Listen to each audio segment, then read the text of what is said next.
ಜಯತಿ ಪರಾಶರಸೂನುಃ ಸತ್ಯವತೀ ಹೃದಯನಂದನೋ ವ್ಯಾಸಃ ಯಸ್ಯ ಆಸ್ಯ ಕಮಲಗಲಿತಂ ವಾङ्ಮಯಮೃತಂ ಜಗತ್ಪಿಬತಿ ಭುಜಗಭೋಗಾಭಮುದ್ಯಮ್ಯ ಹೃದಯಂ ನಿಜಭುಜಂ ದಕ್ಷಿಣಂ ಲಕ್ಷಣಾಢ್ಯಂ ಲಲಿತಮುದ್ರಿಕ್ತವಿಜ್ಞಾನಮುದ್ರಂ ಭಜ ಭಜ ಅನಂತವಿದ್ಯಾಲಪಂತಂ ಪ್ರಣತವಾನ್ ಪ್ರಾಣಿನಾಂ ಪ್ರಾಣಭೂತಂ ಪ್ರಣತಿಭಿಃ ಪ್ರೀಣಯೇ ಪೂರ್ಣಬೋಧಂ ಭವದವೋಷ್ಣೇನ ತಾತಪ್ಯಮಾನಾನ್ ಭುವಿ ಪರಂ ನಾಥಮಪ್ರೇಕ್ಷಮಾಣಾನ್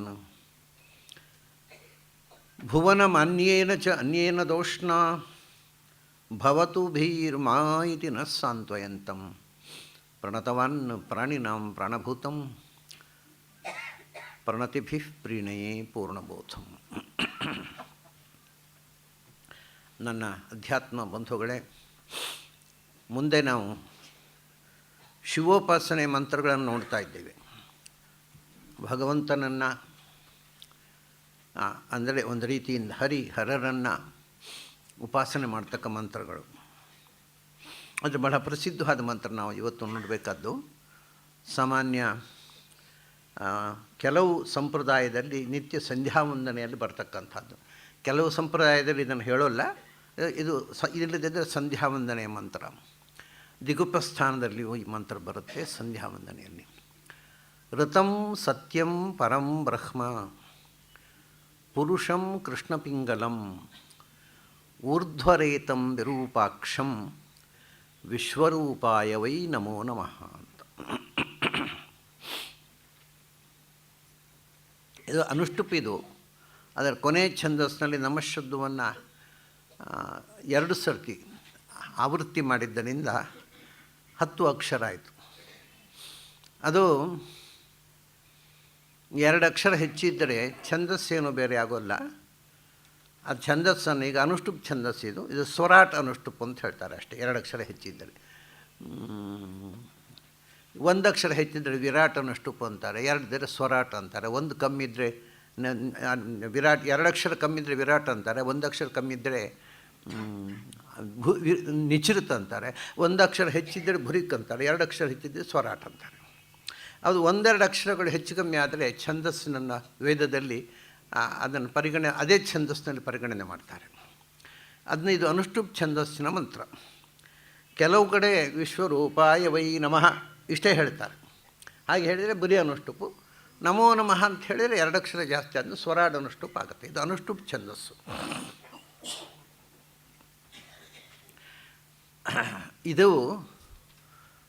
ಇದನ್ನು ನಮಗೆ ಈ ಮಂತ್ರ ಅರ್ಥ ಆಗಬೇಕಾಗಿದ್ದರೆ ಬೇರೆ ಉಪನಿಷತ್ತುಗಳನ್ನು ನೋಡಿ ಅರ್ಥ ಹಚ್ಚಬೇಕಿದೆ.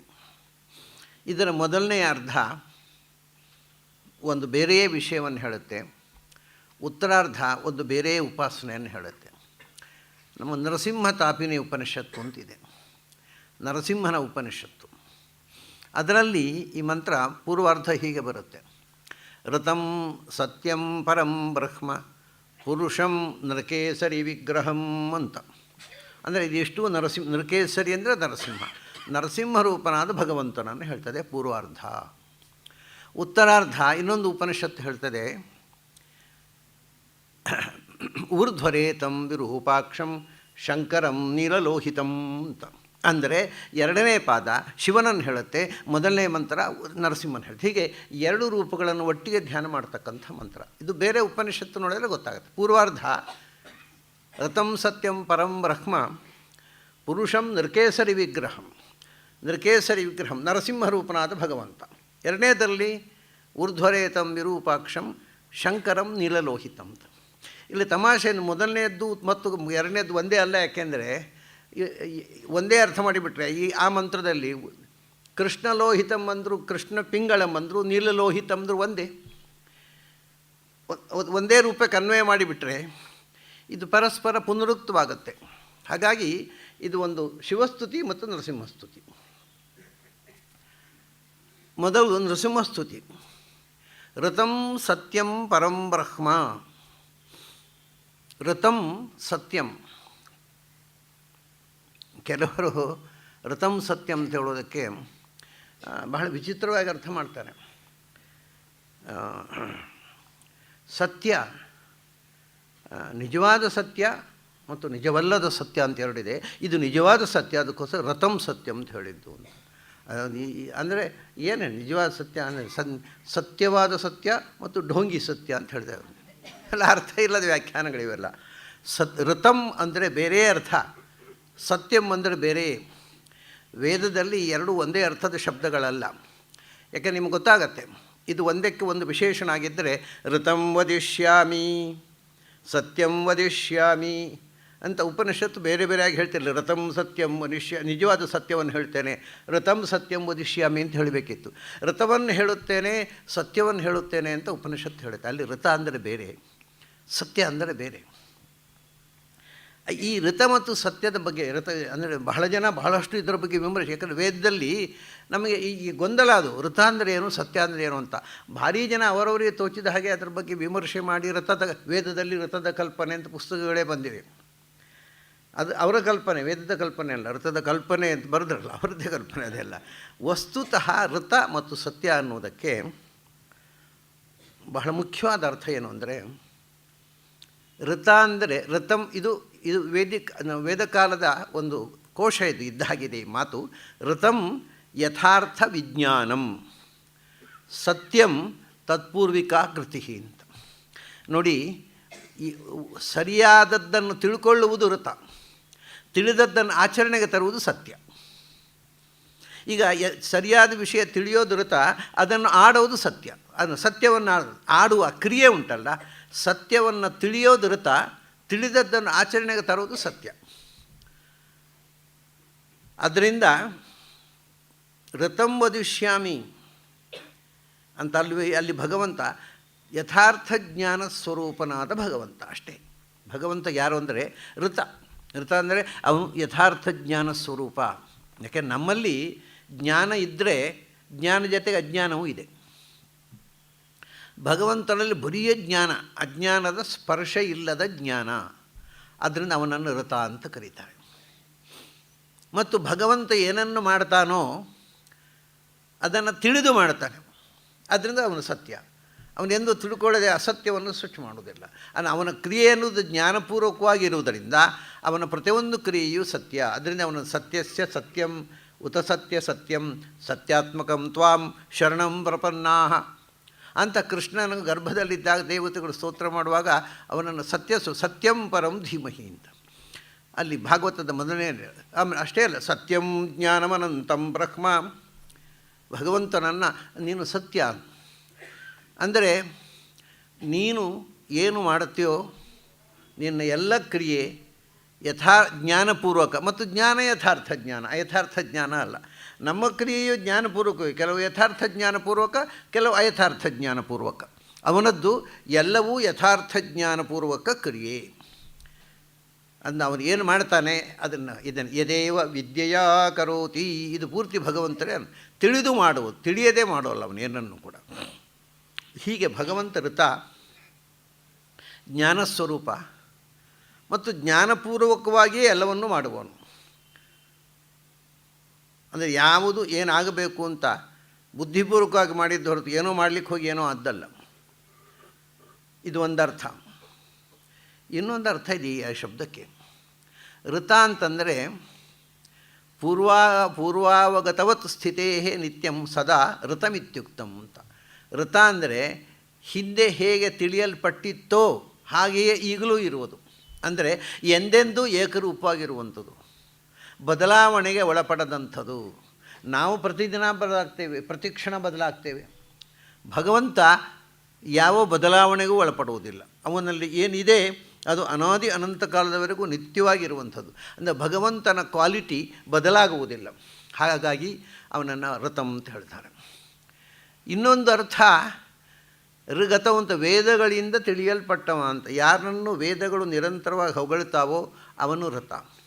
ಯಾರು ಅದರಿಂದಲೇ ವೇದಗಳಲ್ಲಿ ಯಾರನ್ನು ಹೇಳ್ತಾರೋ ಅದು ವೇದ ಅನಾದಿ ನಿತ್ಯ, ಅದರಲ್ಲಿ ಹೇಳಿದ್ದು ಅನಾನಿತ್ಯ. ಅದನ್ನೇ ಭಗವಂತನ ಸ್ವಭಾವ ಅದು ನಿತ್ಯ, ಬದಲಾವಣೆಗೆ ಒಳಪಡುವಂಥದ್ದಲ್ಲ.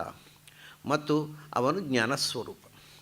ಮುಖ್ಯವಾಗಿ ವೇದಕಾಲದಲ್ಲಿದ್ದಂಥ ಈ ಮೂರು ಅರ್ಥಗಳನ್ನು ನಾವು ತಿಳ್ಕೋಬೇಕು. ಸತ್ಯಂ ಅಂದರೆ ತಿಳಿದು ಮಾಡುವವನು, ಒಂದು ಅರ್ಥ ಹೇಳಿದೆ ನಾನು.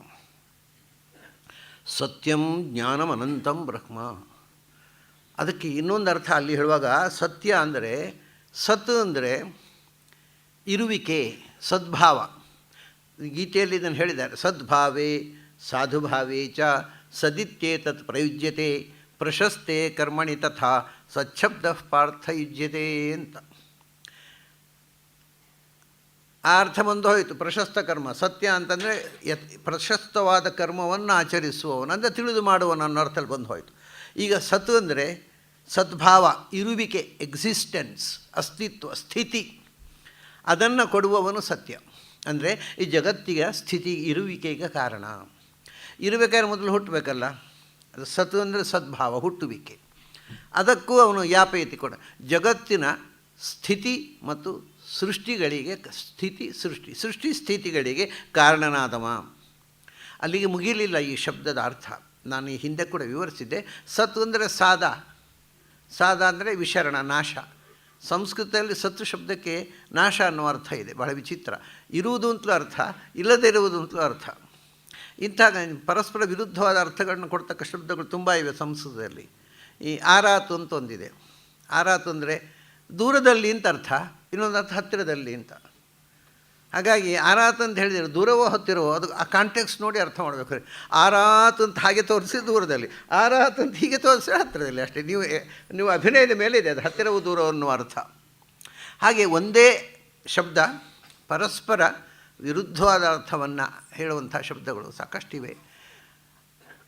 ಹಾಗೆ ಇದು ಸತ್ ಅಂತಂದರೆ ಇರುವುದು, ಹುಟ್ಟುವುದು, ಆಮೇಲೆ ಸಾಯುವುದು, ನಾಶವಾಗುವುದು. ಈ ಎಲ್ಲ ಅರ್ಥವೂ ಸತ್ ಅನ್ನೋ ಶಬ್ದಕ್ಕಿದೆ. ಸತ್ ಅಂದರೆ ವಿಶರಣ ಅಥವಾ ಅವಸಾದ, ನಾಶ. ಆ ನಾಶವನ್ನು ಅಂದರೆ ಯಾಪೈತಿ, ಕೊಡುವವನು, ಜಗತ್ತಿನ ಸಂಹಾರಕ್ಕೆ ಕಾರಣ, ಸೃಷ್ಟಿ ಸ್ಥಿತಿ ಸಂಹಾರಗಳಿಗೆ ಕಾರಣನಾದವ. ಇಷ್ಟಾಯಿತು.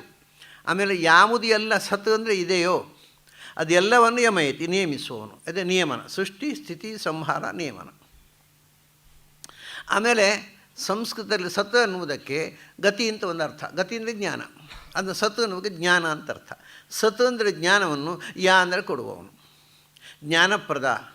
ಸತ್ ಅಂದರೆ ಸಾದ, ವಿಷಾದ, ಅದಕ್ಕೆ ಕಾರಣವಾದ ಅಜ್ಞಾನ, ಅದನ್ನು ಕೊಡುವವ. ನೋಡಿ, ಇದು ಎಲ್ಲ ವಿರುದ್ಧಾರ್ಥಗಳು. ಸತ್ ಅಂದರೆ ಜ್ಞಾನವನ್ನು ಕೊಡುವವ, ಸತ್ ಅಂದರೆ ಅಜ್ಞಾನವನ್ನು ಕೊಡುವವ. ಸತ್ ಅಂತಂದರೆ ದುಃಖಮಯವಾಗಿರುತ್ತೆ. ಸತ್ ಅಂದರೆ ವಿಷಾದ, ದುಃಖಮಯವಾದ ಸಂಸಾರ, ಅದನ್ನು ಅಂದರೆ ಕೊಡುವವನು. ಸತ್ ಅಂದರೆ ನಿರ್ದಿಷ್ಟವಾದ ಮೋಕ್ಷ, ಅದನ್ನು ಅಂದರೆ ಕೊಡುವವನು. ಹೀಗೆ ಸತ್ಯ ಅಂದರೆ ಜಗತ್ತಿನ ಸೃಷ್ಟಿ ಸ್ಥಿತಿ ಲಯ ನಿಯಮನ, ಜ್ಞಾನ ಅಜ್ಞಾನ ಬಂಧ ಮೋಕ್ಷಗಳಿಗೆ ಕಾರಣನು ಯಾರೋ ಅವನು ಸತ್ಯ. ಆದ್ದರಿಂದಲೇ ಅವನೊಬ್ಬನೇ ಸತ್ಯ, ಉಳಿದದ್ದೆಲ್ಲ ಅಸತ್ಯ. ಯಾಕೆಂದರೆ ಈ ಕ್ವಾಲಿಟಿ ಯಾರಲ್ಲಿಯೂ ಇಲ್ಲ. ಇದು 8 ಕ್ವಾಲಿಟಿ ಭಗವಂತನ ಎಕ್ಸ್ಕ್ಲೂಸಿವ್ ಗುಣಗಳು ಇವು. ಆದ್ದರಿಂದ ಅದನ್ನು ಭಗವಂತನನ್ನು ಕುರಿತು ಒಂದು ರೂಪದಿಂದ ನರಸಿಂಹಸ್ತುತಿ, ನರಸಿಂಹ ರೂಪಿಯಾದ ಭಗವಂತನ ಹೇಳುತ್ತೆ, ನೀನು ಋತ, ನೀನು ಯಥಾರ್ಥ ಜ್ಞಾನ ರೂಪ,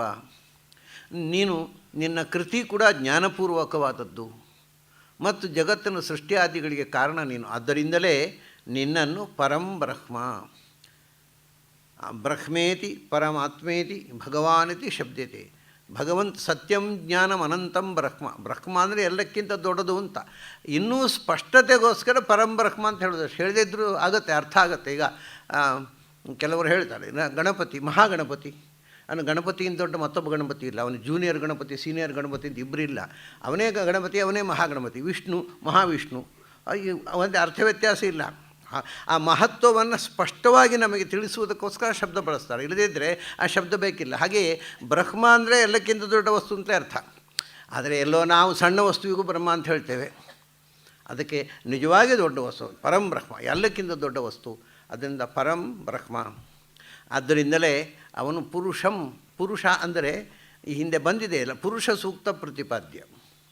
ಆದ್ದರಿಂದಲೇ ಪುರುಷ ಸೂಕ್ತಾದ ವಿಸ್ತಾರವೇ ವೇದ. ಆದ್ದರಿಂದ ಸಮಸ್ತ ವೇದ ಪ್ರತಿಪಾದ್ಯನಾಗಿ ಇಡೀ ಪೂರ್ವವಾಗಿರತಕ್ಕಂಥ ಅಖಂಡ ಆಕಾಶದಲ್ಲಿ ಅನಂತ ಆಕಾಶದಲ್ಲಿ ತುಂಬಿರುವವ, ಬ್ರಹ್ಮಾಂಡದಲ್ಲಿ ತುಂಬಿರುವವ, ಪಿಂಡಾಂಡದಲ್ಲಿ ತುಂಬಿರುವವ.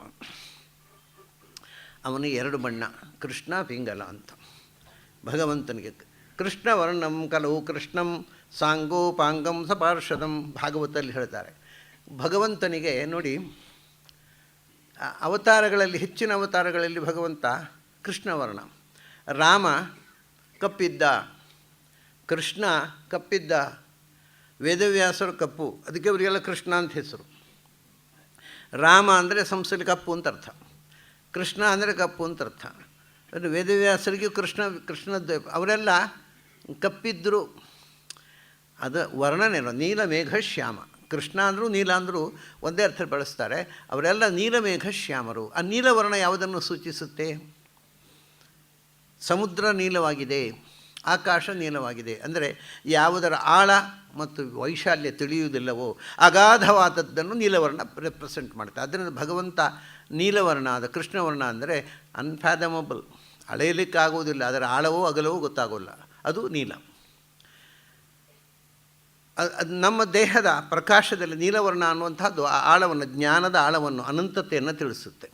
ಹಾಗಾಗಿ ಭಗವಂತ ಉಪಾಸನೆಯಲ್ಲಿ ಎರಡು ವಿಧವಾದ ಉಪಾಸನೆ. ಒಂದು, ಭಗವಂತನನ್ನು ನೀಲಮೇಘಶ್ಯಾಮ ಅಂತ ಉಪಾಸನೆ ಮಾಡ್ತಾರೆ. ಹೆಚ್ಚಿನ ಅವತಾರ ರೂಪಗಳಲ್ಲಿ ಹಾಗೆ ಉಪಾಸನೆ ಮಾಡ್ತಾರೆ. ಇನ್ನು ಕೆಲವು ಅವತಾರ ರೂಪಗಳನ್ನು ಪಿಂಗಳಂ ಅಂದರೆ ಕೆಂಬಣ್ಣ, ನಸೆಗೆಂಬಣ್ಣ, ಉದಿಸುವ ಸೂರ್ಯನಂತೆ ಅಥವಾ ಚಿನ್ನದಂತೆ ಬಣ್ಣ. ಇದು ಧ್ಯಾನದಲ್ಲಿ ಎರಡು ಬಗೆ. ಆದ್ದರಿಂದ ಕೆಲವು ಕಡೆ ಧ್ಯಾನದಲ್ಲಿ ಕೃಷ್ಣವರ್ಣನಾಗಿ ಉಚ್ಚರಿಸುವ, ಕೆಲವು ಕಡೆ ಧ್ಯಾನದಲ್ಲಿ ಅಂದರೆ ಒಂದು ವಿಷಯ ಅದನ್ನು ವ್ಯತ್ಯಾಸ ಉಂಟು. ಕಪ್ಪು ಬಣ್ಣದಲ್ಲಿ ಭಗವಂತ ಅಂದರೆ ನೀಲವರ್ಣದಲ್ಲಿ ಎಲ್ಲಿ ತೋರಿಸ್ತಾನೆ ಅವು ಜ್ಞಾನಪ್ರದವಾದ ರೂಪಗಳು, ಜಗತ್ತಿಗೆ ಜ್ಞಾನವನ್ನು ಕೊಟ್ಟ ರೂಪಗಳು. ಕೆಂಪು ಅಥವಾ ಪಿಂಗಳ ಉಂಟಲ್ಲ, ಅದು ದುಷ್ಟ ಸಂಹಾರ ಪ್ರಧಾನವಾದ ರೂಪಗಳು. ಜ್ಞಾನ ಎಲ್ಲರೂ ಕೊಡ್ತಾರೆ, ಎಲ್ಲರೂ ದುಷ್ಟ ಸಂಹಾರ. ಆದರೆ ಅಲ್ಲಿ ಪ್ರಾಧಾನ್ಯ ಎಲ್ಲಿ ಭಗವಂತನಲ್ಲಿ ನೀವು ಕೆಂಪು ಬಣ್ಣವನ್ನು ಉಪಾಸನೆ ಇದೆ, ಪಿಂಗಳ ನಸಿಗೆಂಪು, ಅದು ದುಷ್ಟ ಸಂಹಾರದ ರೂಪಗಳು. ನೀಲವರ್ಣ ಅದು ಜ್ಞಾನಪ್ರದವಾದ ರೂಪಗಳು. ಇದು ವ್ಯಾಸರು ಕೃಷ್ಣ, ಯಾಕೆಂದರೆ ಅದು ಬರೇ ಜ್ಞಾನಪ್ರದ, ಬೇರೆ ದುಷ್ಟ ಸಂಹಾರ ಕ್ರಿಯೆ ಇಲ್ಲ. ಕೃಷ್ಣ ದುಷ್ಟ ಸಂಹಾರ ಮಾಡಿದ್ದಾನೆ, ಆದರೂ ಅವನ ದೊಡ್ಡ ಕೊಡುಗೆ ಜ್ಞಾನ. ಯಾಕೆಂದರೆ ಅದನ್ನು ಗಾಯತ್ರಿಯಲ್ಲಿ ಅವನನ್ನು ಯಹ ಅಂತ ಕರೆದರು. ಧಿಯೋ ಯೋ ನಃ ಪ್ರಚೋದಯ. ಯಹ ಅಂದರೆ ಜ್ಞಾನರೂಪ ಅಂತ ಅರ್ಥ. ಅವನ ಕೊಡುಗೆ ಎಂದರೆ ಭಗವದ್ಗೀತೆ, ಅವನ ಕೊಡುಗೆ ಉದ್ಧವ ಗೀತೆ, ಅವನ ಕೊಡುಗೆ ಅನುಗೀತೆ. 3 ಗೀತೆಗಳನ್ನು ಕೊಟ್ಟಿದ್ದಾನಲ್ಲ, ಅದು ದೊಡ್ಡ ಕೊಡುಗೆ. ಸಂಹಾರ ಅನ್ನೋದು ಅವನು ಮಾಡಿದ್ದಾನೆ. ಭಗವಂತ ಸಂಹಾರ ಮಾಡಿದ್ದು ಕಡಿಮೆ ಆ ಅವತಾರದಲ್ಲಿ. ಕೆಲವರನ್ನು ಸಂಹಾರ ಮಾಡಿದ್ದಾನೆ, ಅದರ ಸಂಹಾರ ಮಾಡಿಸಿದ್ದು ಜಾಸ್ತಿ. 18 ಅಕ್ಷೋಹಿಣಿಯಲ್ಲಿ ಒಬ್ಬರನ್ನು ಅವನು ಕೊಲ್ಲಿಲ್ಲ. ಅವನು ಸುಮ್ಮನೆ ಗಾಡಿಯ ಬೋವಿಯಾಗಿ ಕೂತ, ಕೈಯಲ್ಲಿ ಚಾಟಿ ಇತ್ತು, ಖಡ್ಗ ಇರಲಿಲ್ಲ, ಚಕ್ರ ಇರಲಿಲ್ಲ. ಅದಕ್ಕೆ ಭಾಗವತಲ್ಲಿ ಹೇಳ್ತಾರೆ, ಸುಮ್ಮನೆ ಕಣ್ಣಿನಲ್ಲಿ 18 ಅಕ್ಷೋಹಿಣಿ ಆಯುಸ್ಸು ಹೀರಿದ ಅಂತ. ಅವನು ನೋಡಿದ ಇವರು ಸತ್ರು ಅಷ್ಟೇ, ಏನು ಹೊಡಿಲಿಲ್ಲ, ಬಡಿಲಿಲ್ಲ. ಭಗವಂತ ಸಂಹಾರ ಕಾರ್ಯಕ್ಕಿಂತ ಹೆಚ್ಚು ಯುದ್ಧರಂಗದಲ್ಲಿ ಮಾಡಿದ್ದು ಜ್ಞಾನೋಪದೇಶ. ಯುದ್ಧದ ಹಿಂದೆ ಇರುವ ಫಿಲಾಸಫಿ ಏನು ಅದನ್ನು ಹೇಳಿದ. ಹಾಗಾಗಿ ಅವನು ಜ್ಞಾನಾವತಾರ. ಅದಕ್ಕೋಸ್ಕರ ಕೃಷ್ಣನನ್ನು ನೀಲವರ್ಣ ಅಂತ ಯಾವಾಗಲೂ ಅವನು ಭಗವಂತನನ್ನು ಹಾಗೆ ಕೃಷ್ಣ ಪಿಂಗಳಂ ಅಂತ ಜ್ಞಾನಪ್ರದವಾದ ರೂಪ, ಶತ್ರು ಸಂಹಾರಕವಾದ ರೂಪ. ಒಂದು ನೀಲ, ಒಂದು ಕೆಂಪು, ಅದನ್ನೇ ಕೃಷ್ಣ ಮತ್ತು ಪಿಂಗಳ. ಹೀಗೆ ನರಸಿಂಹ ಅಥವಾ ಭಗವಂತನ ಅನೇಕ ರೂಪಗಳನ್ನು ವರ್ಣನೆ ಮಾಡಿದ ನಂತರ ಊರ್ಧ್ವರೇತಂ ವಿರೂಪಾಕ್ಷಂ, ಆಮೇಲೆ ವಿರೂಪಾಕ್ಷ ಊರ್ಧ್ವರೇತ, ಶಂಕರಂ ನೀಲಲೋಹಿತಂ ಅಂತ ಬೇರೆ ಕಡೆ ಬರ್ತದೆ. ಇದು ಶಂಕರನ ಸ್ತುತಿ, ಶಿವಸ್ತುತಿ. ಇದು ಶಿವ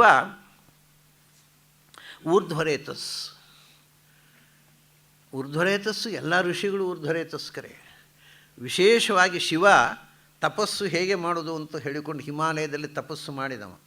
ಮತ್ತು ಅವನ ತಪಸ್ಸನ್ನು ಭಂಗ ಮಾಡಿದವಳು ಪಾರ್ವತಿ. ಅಲ್ಲಿ ತನಕವೂ ತಪಸ್ಸು ಮಾಡಿದವನೇ. ಅದು ಇಲ್ಲಿ ತಮಾಷೆ, ತಪಸ್ಸು ಮಾಡಿದ ಅಂತ ಹೇಳುವುದಿಲ್ಲ, ಊರ್ಧ್ವರೇತಸ್ಸು ಮಾಡಿ ಅಂದರೆ ಅವನು ಪಾರ್ವತಿಗೆ ಮರುಳಾಗಿ ತಪಸ್ಸು ಬಿಟ್ಟದ್ದಲ್ಲ. ಮತ್ತು ಊರ್ಧ್ವರೇತಸ್ಸು ಅವನು. ಈ ಊರ್ಧ್ವರೇತಸ್ಸು ಅನ್ನುವ ಶಬ್ದ ಅದರ ಅರ್ಥ ಆಗಬೇಕಾಗಿದ್ದರೆ ಸ್ವಲ್ಪ ಕೆಲವು ಒಳಗಿನ ಪ್ರೋಸೆಸ್ಸು ತಿಳ್ಕೊಳ್ಬೇಕು ನಾವು. ಸಾಮಾನ್ಯವಾಗಿ ರೇತಸ್ಸು ಅನ್ನೋದು ದೇಹದಿಂದ ಹೊರಕ್ಕೆ ಹೋಗಲಿಕ್ಕೆ ಇರುವಂಥದ್ದು. ನೀವು ವೈದ್ಯರ ಹತ್ರ ಕೇಳಿದರೆ ಅದು ಹೋಗಲಿಕ್ಕೆ ಇರೋದು. ಅದು ರೇತಸ್ಸು ಹೊರಗೆ ಹೋಗಬೇಕು. ಅದು ಒಳಗೆ ಇರುವುದೇ ಇಲ್ಲ. ಅದು ಎಕ್ಸಸೈಸನ್ನು ಹೊರಗೆ ಹೋಗಬೇಕು. ಅದು ಸ್ತ್ರೀಯ ಗರ್ಭವನ್ನು ಪ್ರವೇಶ ಮಾಡಿದರೆ ಇನ್ನೊಂದು ಜನನಕ್ಕೆ ಕಾರಣ ಆಗುತ್ತೆ, ಇಲ್ಲದೇ ವೇಸ್ಟ್ ಆಗುತ್ತೆ. ಒಟ್ಟಿಗೆ ಒಳಗೆ ಇದ್ದು ಏನೂ ಉಪಯೋಗ ಇಲ್ಲ ಅದು ಅಂತ. ಸಾಮಾನ್ಯ ರೇತಸ್ಸು ಹೊರಗೆ ಹೋಗಬೇಕಾದ ಅಂತ. ಆದರೆ ಇದಕ್ಕೆ ವಿರುದ್ಧವಾದ ಒಂದು ಸಾಧನೆ ಹಿಂದಿನವರು ಮಾಡ್ತಿದ್ದರು.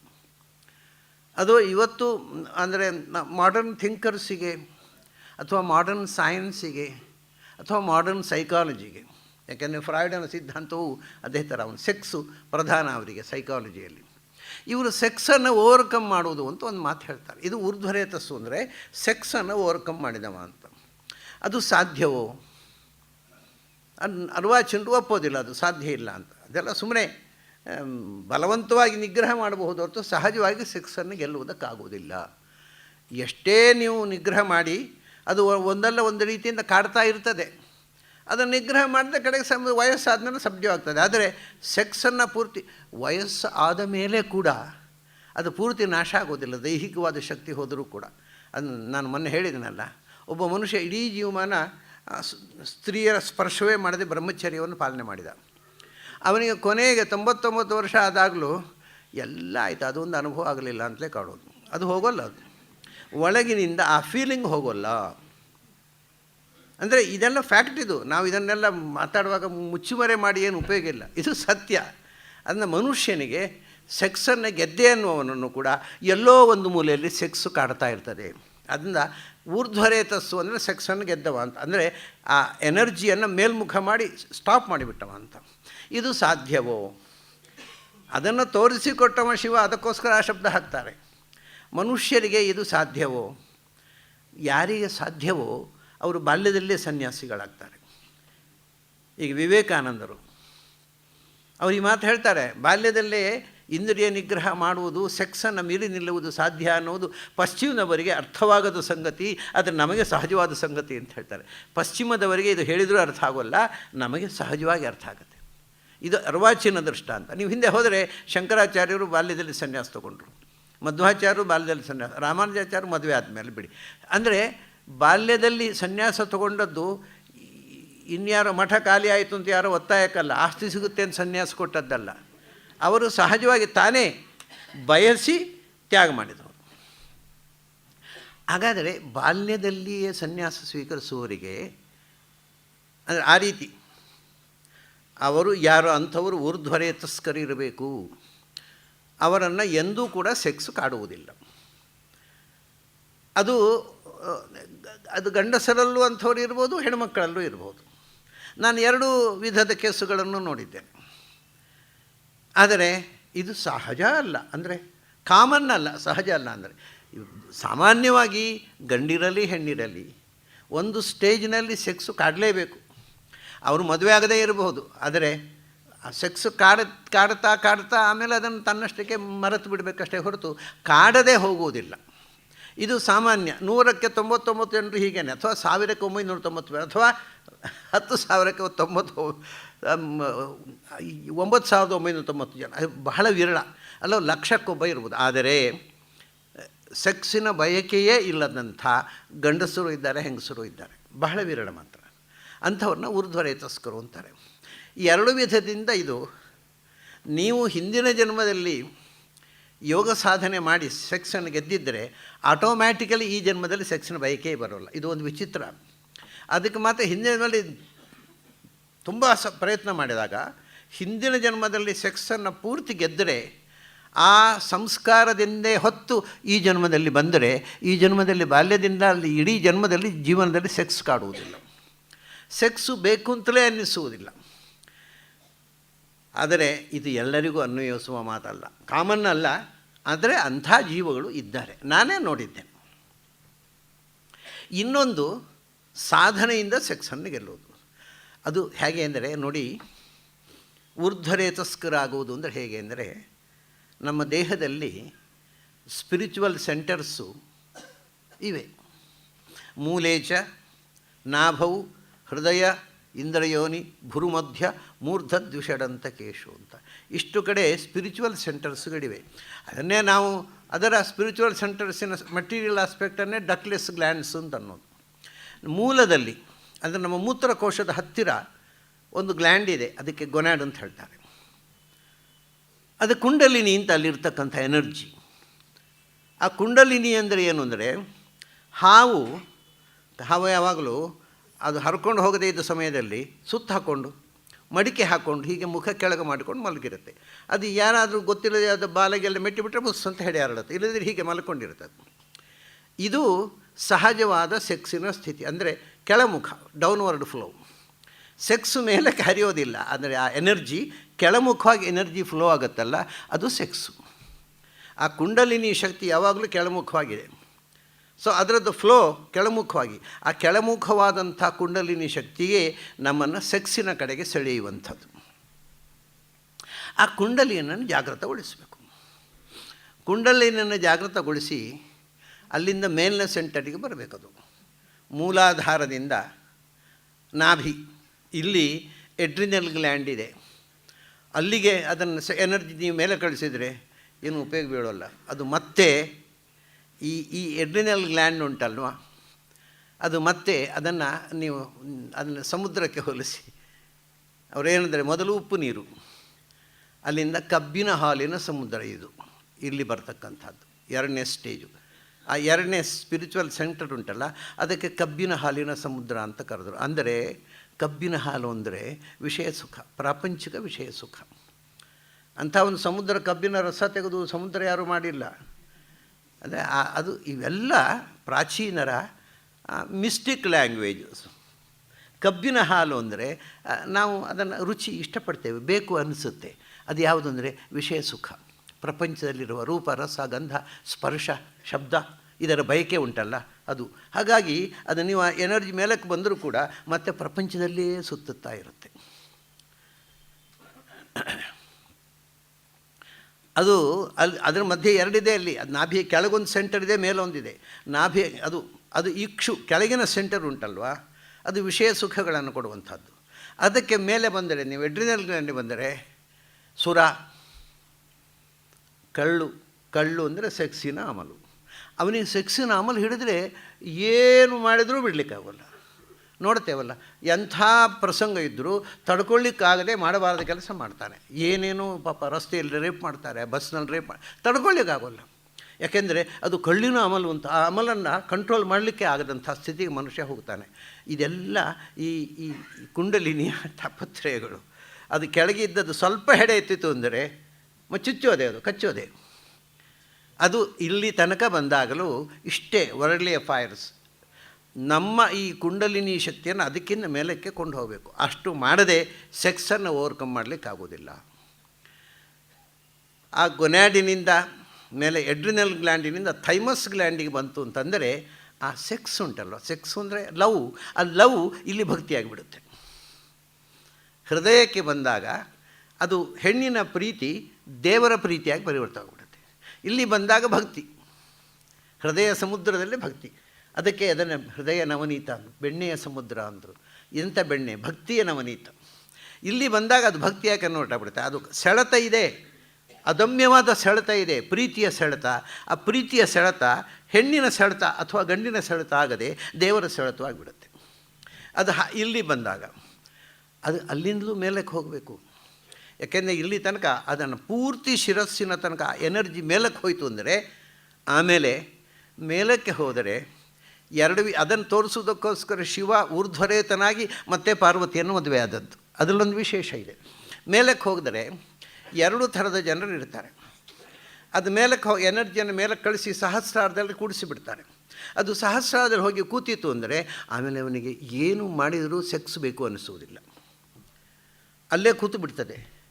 ಕೆಲವೊಮ್ಮೆ ಕೆಲವು ಜೀವಗಳು ಹೀಗಿರ್ತಾವೆ, ಅವು ಸಹಸ್ರಾರಲ್ಲಿ ಕೂಡಿಸಿ ಧ್ಯಾನ ಮಾಡ್ತಾರೆ, ಮತ್ತು ಪುನಃ ಕೆಳಗೆ ಬರುತ್ತದೆ ಎನರ್ಜಿ, ಮತ್ತು ಸಾಂಸಾರಿಕ ಜೀವನ ಮಾಡ್ತಾರೆ, ಮತ್ತು ಪುನಃ ಧ್ಯಾನದಲ್ಲಿ ಮೇಲಕ್ಕೆ ಹೋಗ್ತಾರೆ.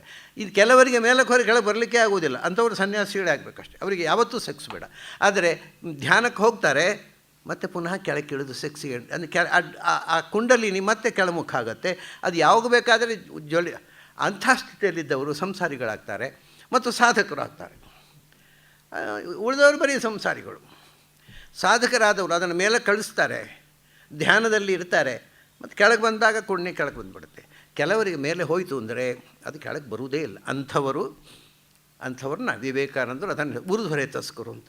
ಅವರ ರೇತಸ್ಸು ಅಂದರೆ ಆ ಸೆಕ್ಸಿನ ಎನರ್ಜಿ, ಆ ಸೆಕ್ಷುವಲ್ ಎನರ್ಜಿ ಪೂರ್ತಿ ಶಿರಸ್ಸಿಗೆ ಹೋಗಿ ಕೂತ್ಬಿಟ್ಟಿದೆ. ಅದು ಮತ್ತೆ ಎಂದೂ ಕೆಳಕ್ಕೆ ಬರುವುದಿಲ್ಲ. ಈ ಸ್ಥಿತಿಯನ್ನು ತಲುಪಿದವರು ವಿವೇಕಾನಂದರು ಅದನ್ನು ಹೇಳೋದು. ಇದು ಪಾಶ್ಚಾತ್ಯರಿಗೆ ಅರ್ಥವೇ ಆಗುವುದಿಲ್ಲ, ನಮಗೆ ಸಹಜವಾದ ಕ್ರಿಯೆ ಎಂದಿದ್ದಾರೆ ಒಂದು ಕಡೆಯವರು. ನಮಗೆ ಅಂದರೆ ಭಾರತೀಯರಿಗೆ ಎಲ್ಲರಿಗೂ ಅಲ್ಲ, ಆದರೆ ಭಾರತೀಯರಿಗೆ ಅದು ಸಹಜ ಕ್ರಿಯೆ. ಹೆಚ್ಚು ಜನ ಭಾರತೀಯರು ಅದನ್ನು ಸಾಧಿಸಿದವರಿದ್ದಾರೆ. ಅವರಿಗೆ ಸೆಕ್ಸ್ ಬೇಕು ಅಂತಲೇ ಅನಿಸೋದಿಲ್ಲ. ಅದು ಅಲ್ಲಿ ಸಹಸ್ರ, ಅದೇ ಊರ್ಧ್ವ ಅಂದರೆ ಇದು ಊರ್ಧ್ವ ಮೂಲ. ಸಹಸ್ರಾರದಲ್ಲಿ ಹೋಗಿ ಎನರ್ಜಿಯನ್ನು ಅವರು ಸ್ಟೋರ್ ಮಾಡಿಬಿಡ್ತಾರೆ. ಅದು ಕೆಳಕ್ಕೆ ಬರುವುದೇ ಇಲ್ಲ. ಕೆಳಕ್ಕೆ ಬರಲಿಲ್ಲ ಅಂದರೆ ಸೆಕ್ಸ್ ಬೇಕು ಅಂತ ಅನ್ನಿಸುವುದಿಲ್ಲ. ಇದನ್ನು ತಪಸ್ಸಿನ ಮೂಲಕ ತೋರಿಸಿಕೊಟ್ಟವ ಶಿವ. ಆಮೇಲೆ ಪಾರ್ವತಿಯ ಕೈ ಹಿಡಿದು ತಪಸ್ಸು ಮಾಡೋದಷ್ಟೇ ಸಹಜವಾಗಿ ಸಂಸಾರ ಮಾಡಲಿಕ್ಕೂ ಬರುತ್ತಪ್ಪ ಅಂತ ತೋರಿಸಿದವ. ಅದೇ ಎನರ್ಜಿ ಮೇಲಕ್ಕೆ ಸ್ಟೋರ್ ಮಾಡಿ ಅಲ್ಲೇ ನಿಲ್ಲಿಸಬಹುದು ಅಥವಾ ಕೆಳಕ್ಕೆ ತರಬಹುದು. ಇದು ಯೋಗಿಕ್ ಪ್ರಾಕ್ಟೀಸಿನಿಂದ ಮಾಡಲಿಕ್ಕೆ ಸಾಧ್ಯವಿರತಕ್ಕಂಥ ಕ್ರಿಯೆ. ಇದನ್ನು ಸ್ವಲ್ಪ ಮಾನಸಿಕವಾಗಿ ಅಭ್ಯಾಸ ಮಾಡಿದರೆ ಯಾರೂ ಊರ್ಧ್ವರೇತಸ್ಕರಾಗಬಹುದು. ಅದೇನೋ ಕಥೆಪ್ಪ, ಅದೆಲ್ಲ ಆಗುವಂಥದ್ದೆಲ್ಲ ಹೋಗುವಂಥದ್ದಲ್ಲ ಅಂತೇನು ತಿಳ್ಕೊಳ್ಬೇಕಾಗಿಲ್ಲ. ವಿಷಯ ಏನು ಗೊತ್ತುಂಟ, ಅದು ಅಸಾಧ್ಯ ಅಲ್ಲ, ಆದರೆ ಬಹಳ ಜನಕ್ಕೆ ಹಾಗೆ ಮಾಡುವುದು ಮನಸ್ಸಿರೋದಿಲ್ಲ. ಅಯ್ಯೋ ಇದನ್ನು ಬಿಟ್ಟು ಅದನ್ನು ಯಾಕೆ ಮಾಡಬೇಕಪ್ಪ, ಸ್ವಲ್ಪ ಎಂಜಾಯ್ ಮಾಡೋಣ ಅಂದರೆ ಅವಾಗ ಅದನ್ನು ಬಿಟ್ಟು, ಈ ಎಂಜಾಯ್ಮೆಂಟನ್ನು, ಸೆಕ್ಸುವಲ್ ಎಂಜಾಯ್ಮೆಂಟನ್ನು ಬಿಟ್ಟು ನಾವು ಯಾಕೆ ಊರ್ಧ್ವರೇತಸ್ಕರ ಕಳ್ಕೋಬೇಕು, ಅದು ಬೇಡ ಅಂತ ಮನಸ್ಸು ರಿಫ್ಯೂಸ್ ಮಾಡ್ತದೆ. ಮನಸ್ಸು ಮಾಡಿದರೆ ಅಲ್ಲಿ ಹೋಗೋದು ಏನೂ ಕಷ್ಟ ಅಲ್ಲ, ಮತ್ತು ಸೆಕ್ಸ್ ಬೇಡ ಅನ್ನಿಸೋದು ಕಷ್ಟ ಅಲ್ಲ. ಬಟ್ ಸಹಜವಾಗಿ ಮನಸ್ಸು ಸೆಕ್ಸಿನ ಕಡೆಗಿರುತ್ತೆ. ಅದನ್ನು ತಿರುಗಿಸಿ ಮೇಲೆ ಕಳಿಸುವುದು ಯಾರೂ ಇಷ್ಟಪಡೋದಿಲ್ಲ. ಅಂಥ ಎತ್ತರದ ಏರನ್ನು ತಪಸ್ಸಿನ ಮೂಲಕ ತೋರಿಸಿಕೊಟ್ಟವ ಶಿವ. ಅವನು ಧ್ಯಾನಮೂರ್ತಿ ಅಂತ. ಶಿವನ ಚಿತ್ರ ನೀವು ನೋಡಿದರೆ ಎಲ್ಲ ಅವನು ಧ್ಯಾನ ಪೋಸ್ಟ್ನಲ್ಲೂ ಕೂತಿರೋವನು ಶಿವ. ಇದು ಇಷ್ಟು ವ್ಯತ್ಯಾಸ ಕೃಷ್ಣನಿಗೂ ಶಿವನಿಗೂ. ಕೃಷ್ಣ ಗೋಪಿಕಾಸ್ತ್ರೀಯರ ಜೊತೆಗೆ ಕುಣಿದಾಡಿದವ, ಶಿವ ಧ್ಯಾನಮೂರ್ತಿಯಾಗಿ ಅಂತರ್ಮುಖನಾಗಿ ಕೂತುಬಿಟ್ಟವ. ಅದು ಆ ತಪಸ್ಸಿನ ಊರ್ಧ್ವರೇತಸ್ಕತ್ವವನ್ನು ಜಗತ್ತಿಗೆ ತೋರಿಸಿಕೊಟ್ಟವ ಶಿವ. ಅದನ್ನ ಅವನು ಊರ್ಧ್ವರೇತ. ಆ ಊರ್ಧ್ವರೇತಸ್ಸು ಆದದ್ರಿಂದ ಏನಾಯಿತು, ವಿರೂಪಾಕ್ಷ ಅಂದರೆ, ವಿರೂಪ ಅಂದರೆ ಉಳಿದವರಿಗಿಂತ ವಿರುದ್ಧ ರೂಪ ಅಂತ, ಮೂರು ಕಣ್ಣಾಗೋಯಿತು. ನಮ್ಮ ಎನರ್ಜಿ ಮೇಲಕ್ಕೆ ಹೋದರೆ ಮೂರನೇ ಕಣ್ಣು ತೆರ್ಕೊಳ್ಳುತ್ತೆ ಸಹಜವಾಗಿ. ಆದ್ದರಿಂದ ಯಾರು ಊರ್ಧ್ವರೇತರೋ ಅವರು ವಿರೂಪಾಕ್ಷರಾಗೇ ಆಗ್ತಾರೆ. ಆದರೆ ನಮಗೆ ನಮ್ಮದು ರೇತಸ್ಸು ಊರ್ಧ್ವ ಆಗಿಲ್ಲ, ಅಧೋಮುಖವಾಗಿ ನಮ್ಮ ಕುಂಡಲಿನಿ ಹೀಗೇ ಇದೆ, ಅದನ್ನು ಮೂರನೇ ಕಣ್ಣು ಮುಚ್ಚಿಕೊಂಡೇ ಇದೆ. ಸೊ ಈ ಎನರ್ಜಿ ಮೇಲಕ್ಕೆ ಹೋದಾಗ ಸಹಜವಾಗಿ ಮೂರನೇ ಕಣ್ಣು ಅಂದರೆ ಒಳಗಣ್ಣು ತರ್ಕೊಳ್ಳುತ್ತೆ. ಅದನ್ನು ಜಗತ್ತಿಗೆ ತೋರಿಸಿದ ರೂಪ ಶಿವನದ್ದು. ಅದರಿಂದ ಅವನನ್ನು ಮೂರು ಕಣ್ಣಿನವ ಅಂತ, ಮುಕ್ಕಣ್ಣ ಅಂತ. 5 ಮೊರೆಯವ, 3 ಕಣ್ಣಿನವ. ವಿಚಿತ್ರ ಅಲ್ವ? ಅವನ ವಿರೂಪ ಇದು, ಅವನ ಸ್ವರೂಪ ಅಲ್ಲ, ವಿರೂಪ. ಯಾಕೆಂದರೆ ಎಲ್ಲರೂ ಉಂಟು 5 ಮೊರೆಯವ, 3 ಕಣ್ಣಿನವ. ಅದು 5 ಮೊರೆ ಯಾಕೆ, 3 ಕಣ್ಣು ಯಾಕೆ? ನೋಡಿ, ಜಗತ್ತು ಸೃಷ್ಟಿಯಾದದ್ದು ಶಿವನಿಂದ ಮುಂದೆ ಪಂಚಮುಖವಾಗಿ. ಇದನ್ನು ಹೇಳಿದ್ದೆ ನಾನು ಅನೇಕ ಬಾರಿ. ಶಿವನಿಂದ ಸೃಷ್ಟಿಯಾಗ್ತಾ ಜಗತ್ತಿಗೆ 5 ಮುಖ ಬಂತು: ಮಣ್ಣು, ನೀರು, ಬೆಂಕಿ, ಗಾಳಿ, ಆಕಾಶ. ಶಿವನಿಂದ ಮೊದಲು ಹುಟ್ಟಿದ್ದು ಆಕಾಶ. ಶಿವನ ಮೊದಲ ಮಗ ಗಣಪತಿ, ಅವನೇ ಆಕಾಶದ ದೇವತೆ. ಆತ್ಮನ ಆಕಾಶ ಸಂಭೂತಃ ಅಂದರೆ ಶಿವನಿಂದ ಗಣಪತಿ ಹುಟ್ಟಿದ. ಆತ್ಮ ಅಂದರೆ ಮನೋಭಿಮಾನಿ, ಮನೋಭಿಮಾನಿಯಿಂದ ಆಕಾಶಾಭಿಮಾನಿ ಹುಟ್ಟಿದ. ಅದರಿಂದ ಶಿವನಿಂದ ಆಕಾಶ ಹುಟ್ಟಿತು, ಆಕಾಶದಿಂದ ಗಾಳಿ ಹುಟ್ಟಿತು, ಗಾಳಿಯಿಂದ ಬೆಂಕಿ ಹುಟ್ಟಿತು, ಬೆಂಕಿಯಿಂದ ನೀರು ಹುಟ್ಟಿತು, ನೀರಿನಿಂದ ಮಣ್ಣು. ಸೊ ಈ ಪಂಚಭೂತ, ಪಂಚಾತ್ಮಕವಾದ ಪ್ರಪಂಚದ ಸೃಷ್ಟಿ ಪ್ರಾರಂಭವಾದದ್ದು ಶಿವನಿಂದ. ಅದಕ್ಕಿಂತ ಮೊದಲು ಇರಲಿಲ್ಲ. ಅದಕ್ಕೆ ಪಂಚಮುಖವಾದ ಸೃಷ್ಟಿ, ಅದನ್ನ ಅವನು ಪಂಚಮುಖ ಆದ. 3 ಕಣ್ಣು ಯಾಕೆಂದರೆ ಸೃಷ್ಟಿ ಮಾಡಬೇಕಾದ್ರೆ 3 ಕಣ್ಣು ಬೇಕು ರೀ. ಒಂದೇ ಕಣ್ಣಿಂದ ಸೃಷ್ಟಿ ಆಗೋಲ್ಲ. 3 ಕಣ್ಣು ಯಾವುದು ಅಂದರೆ, ಇದು ಸಹಜವಾಗಿ ಪ್ರಪಂಚದಲ್ಲಿ ಈ 3ರ ಮಿಶ್ರಣದಿಂದ ಸೃಷ್ಟಿಯಾದ್ದು. ಪಂಚಭೂತದ ಸೃಷ್ಟಿಗೆ ಮೂಲಭೂತವಾಗಿ 3 ಸಂಗತಿಗಳು: ಸತ್ವ, ರಜಸ್ಸು, ತಮಸ್ಸು. ಇದೇ 3 ಕಣ್ಣು.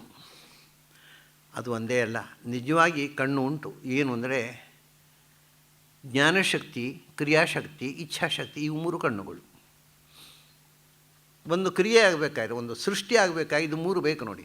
ಮೊದಲು ಸೃಷ್ಟಿಯಾಗಬೇಕಾಗಿದ್ದರೆ ಅದು ಸೃಷ್ಟಿ ಮಾಡುವ ವಸ್ತುವಿನ ಜ್ಞಾನ ಬೇಕಾ? ಅದು ಜ್ಞಾನಶಕ್ತಿ. ಈಗ ಅವನು ಜ್ಞಾನವೇ ಇಲ್ಲದಿದ್ದವನು ಸೃಷ್ಟಿ ಆಗಿ ಮಾಡ್ತಾನೆ. ಜ್ಞಾನ ಬಂತು, ಟೆಕ್ನಿಕಲ್ ನೋಹವು ಎಲ್ಲ ಗೊತ್ತಾಯ್ತು, ಹೇಗೆ ಮಾಡಬೇಕು ಇದೆಲ್ಲ ಟೆಕ್ನಿಕಲ್ಲಾಗಿ ಏನು ಮಾಡಬೇಕು ಎಲ್ಲ ಗೊತ್ತಾಯಿತು. ಆದರೆ ಮಾಡುವ ಇಚ್ಛೆ ಇಲ್ಲದಿದ್ದರೆ ಮಾಡ್ತಾನ? ಜ್ಞಾನ ಇದ್ದುಕೊಳ್ಳೇ ಆಗುವುದಿಲ್ಲ. ಮಾಡುವ ಬಯಕೆ ಬೇಕು. ಎರಡನೇದು ಇಚ್ಛಾಶಕ್ತಿ. ಮಾಡುವ ಇಚ್ಛೆ ಆದ ಕೂಡಲೇ ಆಗತ್ತಾ? ದೇವರು ಇಚ್ಛೆ ಮಾಡಿದ ಕೂಡಲೇ ಆಗತ್ತೆ. When he decrees a thing he says to it, it is.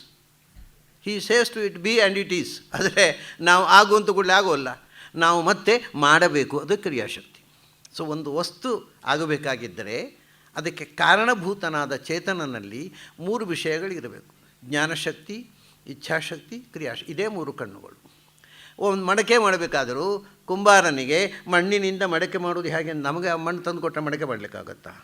So ನಮಗೆ ಮಣ್ಣಿನಿಂದ ಮಡಕೆ ಮಾಡೋದು ಹೇಗೆ ಅಂತ ಗೊತ್ತಿರಬೇಕು, ಮಾಡುವ ಇಚ್ಛೆ ಇರಬೇಕು, ಮಾಡಬೇಕು.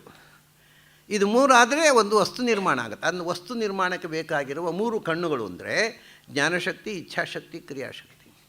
ವಸ್ತುವಿಗೆ ಮಟೀರಿಯಲ್ ಕಾಸಾಗಿ ಬೇಕಾದ್ದು ಸತ್ವ, ರಜಸ್ಸು, ತಮಸ್ಸು. ಈ 3ರ ಮಿಶ್ರಣದಿಂದ ಪ್ರಪಂಚದ ಎಲ್ಲ ವಸ್ತುವಾದ್ದು. ಅದರ ರೇಷಿಯೋ ಬೇರೆ ಅಷ್ಟೇ. ಎಲ್ಲದರಲ್ಲೂ ಸತ್ವ, ರಜಸ್ಸು, ತಮಸ್ಸು ಇದೆ. ಆದರೆ ಸತ್ವದ ಅಂಶ ಎಷ್ಟು, ರಜಸ್ಸು ಎಷ್ಟು, ಅದನ್ನು ಲೆಕ್ಕ ತೆಗೆದರೆ ಅನಂತ ವಸ್ತು. ಈ 3ನ್ನು ಅದರ ಸತ್ವ, ರಜಸ್, ತಮೋ ಗುಣಗಳ ರೇಷಿಯೋದಿಂದ ಅನಂತ ವಿಧವಾಗಿ ರೂಪುಗೊಳ್ಳುತ್ತೆ. ನಿಮಗೆ ಸ್ವಾಮಿರಾಮ್ ಬರೆದಿರ್ತಕ್ಕಂಥ ಒಂದು ಪುಸ್ತಕ ನೀವು ಕೆಲವರು ಓದಿರಬಹುದು, living with the Himalayan masters ಅಂತ.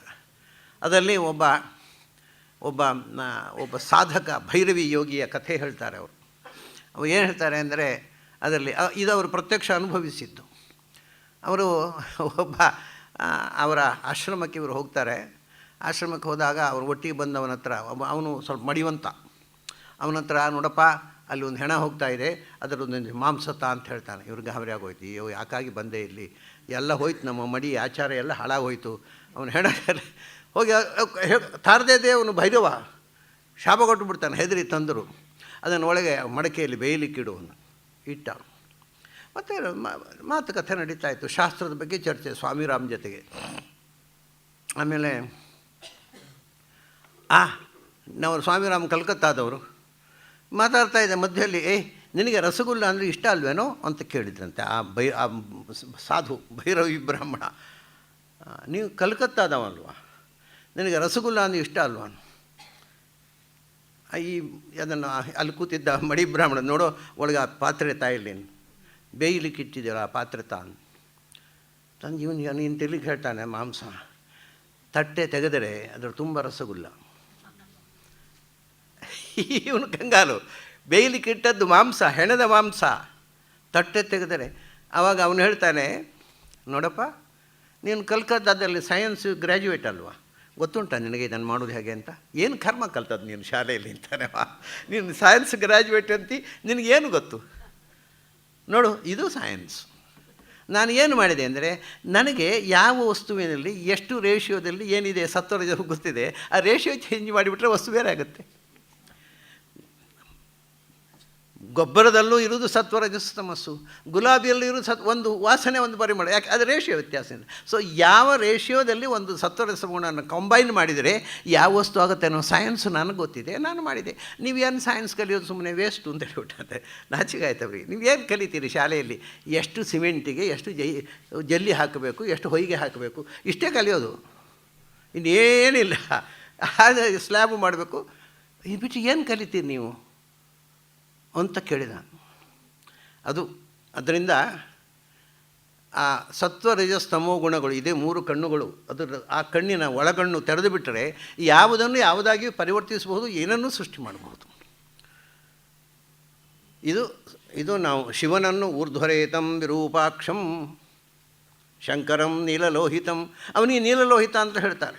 ಯಾಕೆಂದರೆ ಅವನು ವಿಷಪಾನ ಮಾಡಿದ್ದರಿಂದ ಕುತ್ತಿಗೆ ನೀಲ, ಮೈ ಕೆಂಪಿತ್ತಂತೆ ಅವನದು. ಕೆಂಪು ಯಾಕೆಂದರೆ ಉಗ್ರ ರೂಪ, ಅದು ಸಂಹಾರಕ ಶಕ್ತಿ. ಆದರೆ ಕುತ್ತಿಗೆಯಲ್ಲಿ ವಿಷಪಾನ ಮಾಡಿದ್ದು ಕಪ್ಪು ಇತ್ತು. ಕಂಠೇ ನೀಲಕಂಠ, ಅದರಿಂದ ನೀಲಕಂಠ ಮತ್ತು ಲೋಹಿತ ದೇಹ, ನೀಲಲೋಹಿತ ಅಂತ. ಹೀಗೆ ಹೇಳಿ ವಿಶ್ವರೂಪಾಯ ವೈ ನಮೋ ನಮಃ. ಹೀಗೆ ಇಬ್ಬರೂ ವಿಶ್ವರೂಪರೇ. ವಿಶ್ವರೂಪಾಯ ಅಂದರೆ ನೀವಿಬ್ಬರೂ ನಿಮ್ಮ ನೆಲೆಯಲ್ಲಿ ಭಗವಂತ ಪರಿಪೂರ್ಣ. ವಿಶ್ವ ಅಂದರೆ ಪೂರ್ಣ ಅಂತ ಅರ್ಥ. ಇಡೀ ಜಗತ್ತಿನಲ್ಲಿ ತುಂಬಿರುವ ಅಂತ ನನ್ನ ಅರ್ಥ.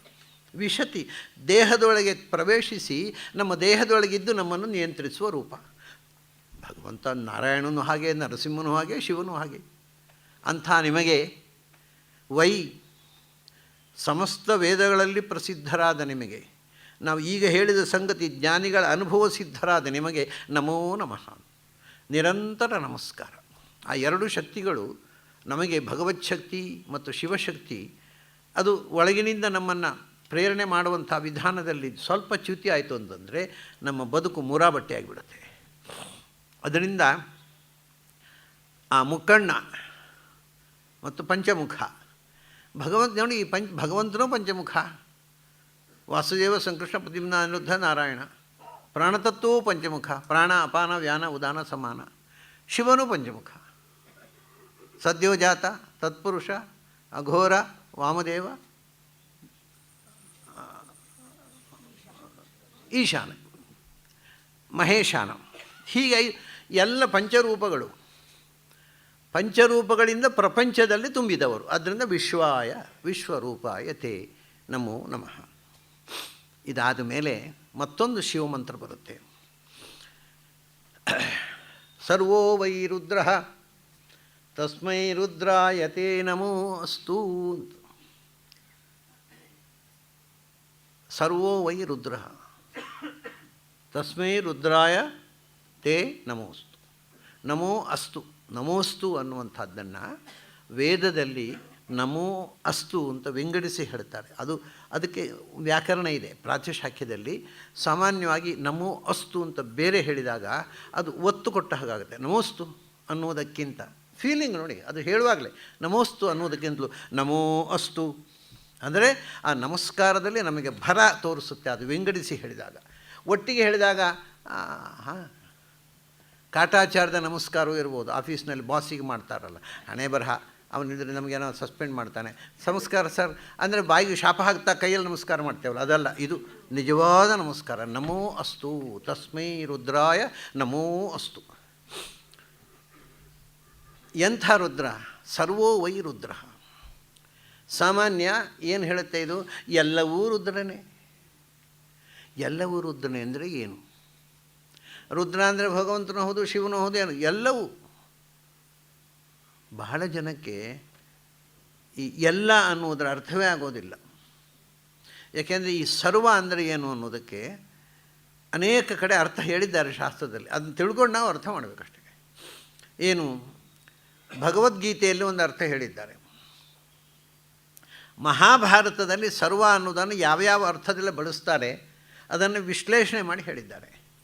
ಕೃಷ್ಣ ನೀನು ಸರ್ವ ಅಂತ ಅರ್ಜುನ ಕೃಷ್ಣನನ್ನು ಸ್ತೋತ್ರ ಮಾಡ್ತಾನೆ. ವಿಶ್ವರೂಪದ ಕೃಷ್ಣನನ್ನು ನೋಡಿ, ಇಲ್ಲಿ ವಿಶ್ವರೂಪ ಬಂದದ್ದು.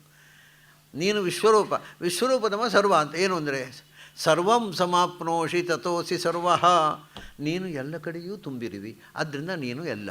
ಎಲ್ಲ ಅಂದರೆ ಆಮ್ನಿ ಪ್ರೆಸೆಂಟು ಅಂತ ಅರ್ಥ. ಯು ಆರ್ ಎವ್ರಿಥಿಂಗ್ ಅಂತ ಅರ್ಥ ಅಲ್ಲ, ಯು ಆರ್ ಆಮ್ನಿ ಪ್ರೆಸೆಂಟು ಅಂತ ಅರ್ಥ.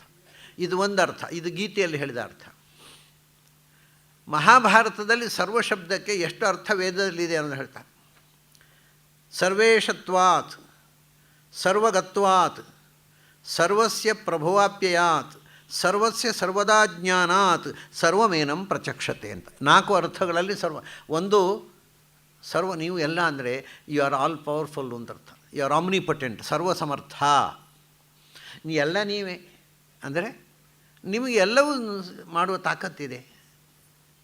ನಾವು ಹೋಗಿ ಆಫೀಸ್ನಲ್ಲಿ ಯಾರು ಸ್ವಾಮಿ ಎಲ್ಲ ನೀವೇ ಮಾಡಿಕೊಡಬೇಕು ಎಲ್ಲ ನೀವೇ ಅಂದರೆ ಏನು? ನೀವು ಎಲ್ಲವನ್ನು ಮಾಡುವ ತಾಕತ್ತುಳ್ಳವರು ಅಂತ ಅರ್ಥ ಅಲ್ವ.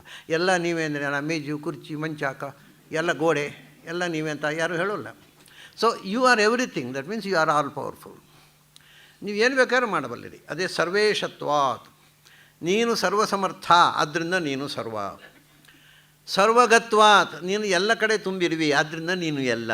ಸೊ ಒಂದು ಆಮ್ನಿಪೊಟೆಂಟ್ ಸರ್ವ, ಇನ್ನೊಂದು ಸರ್ವಗ ಆಮ್ನಿ ಪ್ರೆಸೆಂಟ್.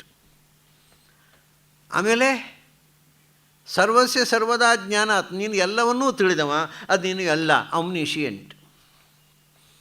ಇನ್ನೊಂದು ವಿಶಿಷ್ಟ ಅರ್ಥ ಹೇಳ್ತಾರೆ, ಸರ್ವಸ್ಯ ಪ್ರಭುವಾಪ್ಯಾತ್, ಎಲ್ಲವೂ ನಿನ್ನಿಂದ ಹುಟ್ಟಿದ್ದು, ಎಲ್ಲವೂ ನಿನ್ನಿಂದಲೇ ನಾಶವಾಗುವುದು. ನೀನು ಸೃಷ್ಟಿ ಸ್ಥಿತಿ ಸಂಹಾರಗಳಿಗೆ ಕಾರಣ, ಆದ್ದರಿಂದ ನೀನು ಎಲ್ಲ.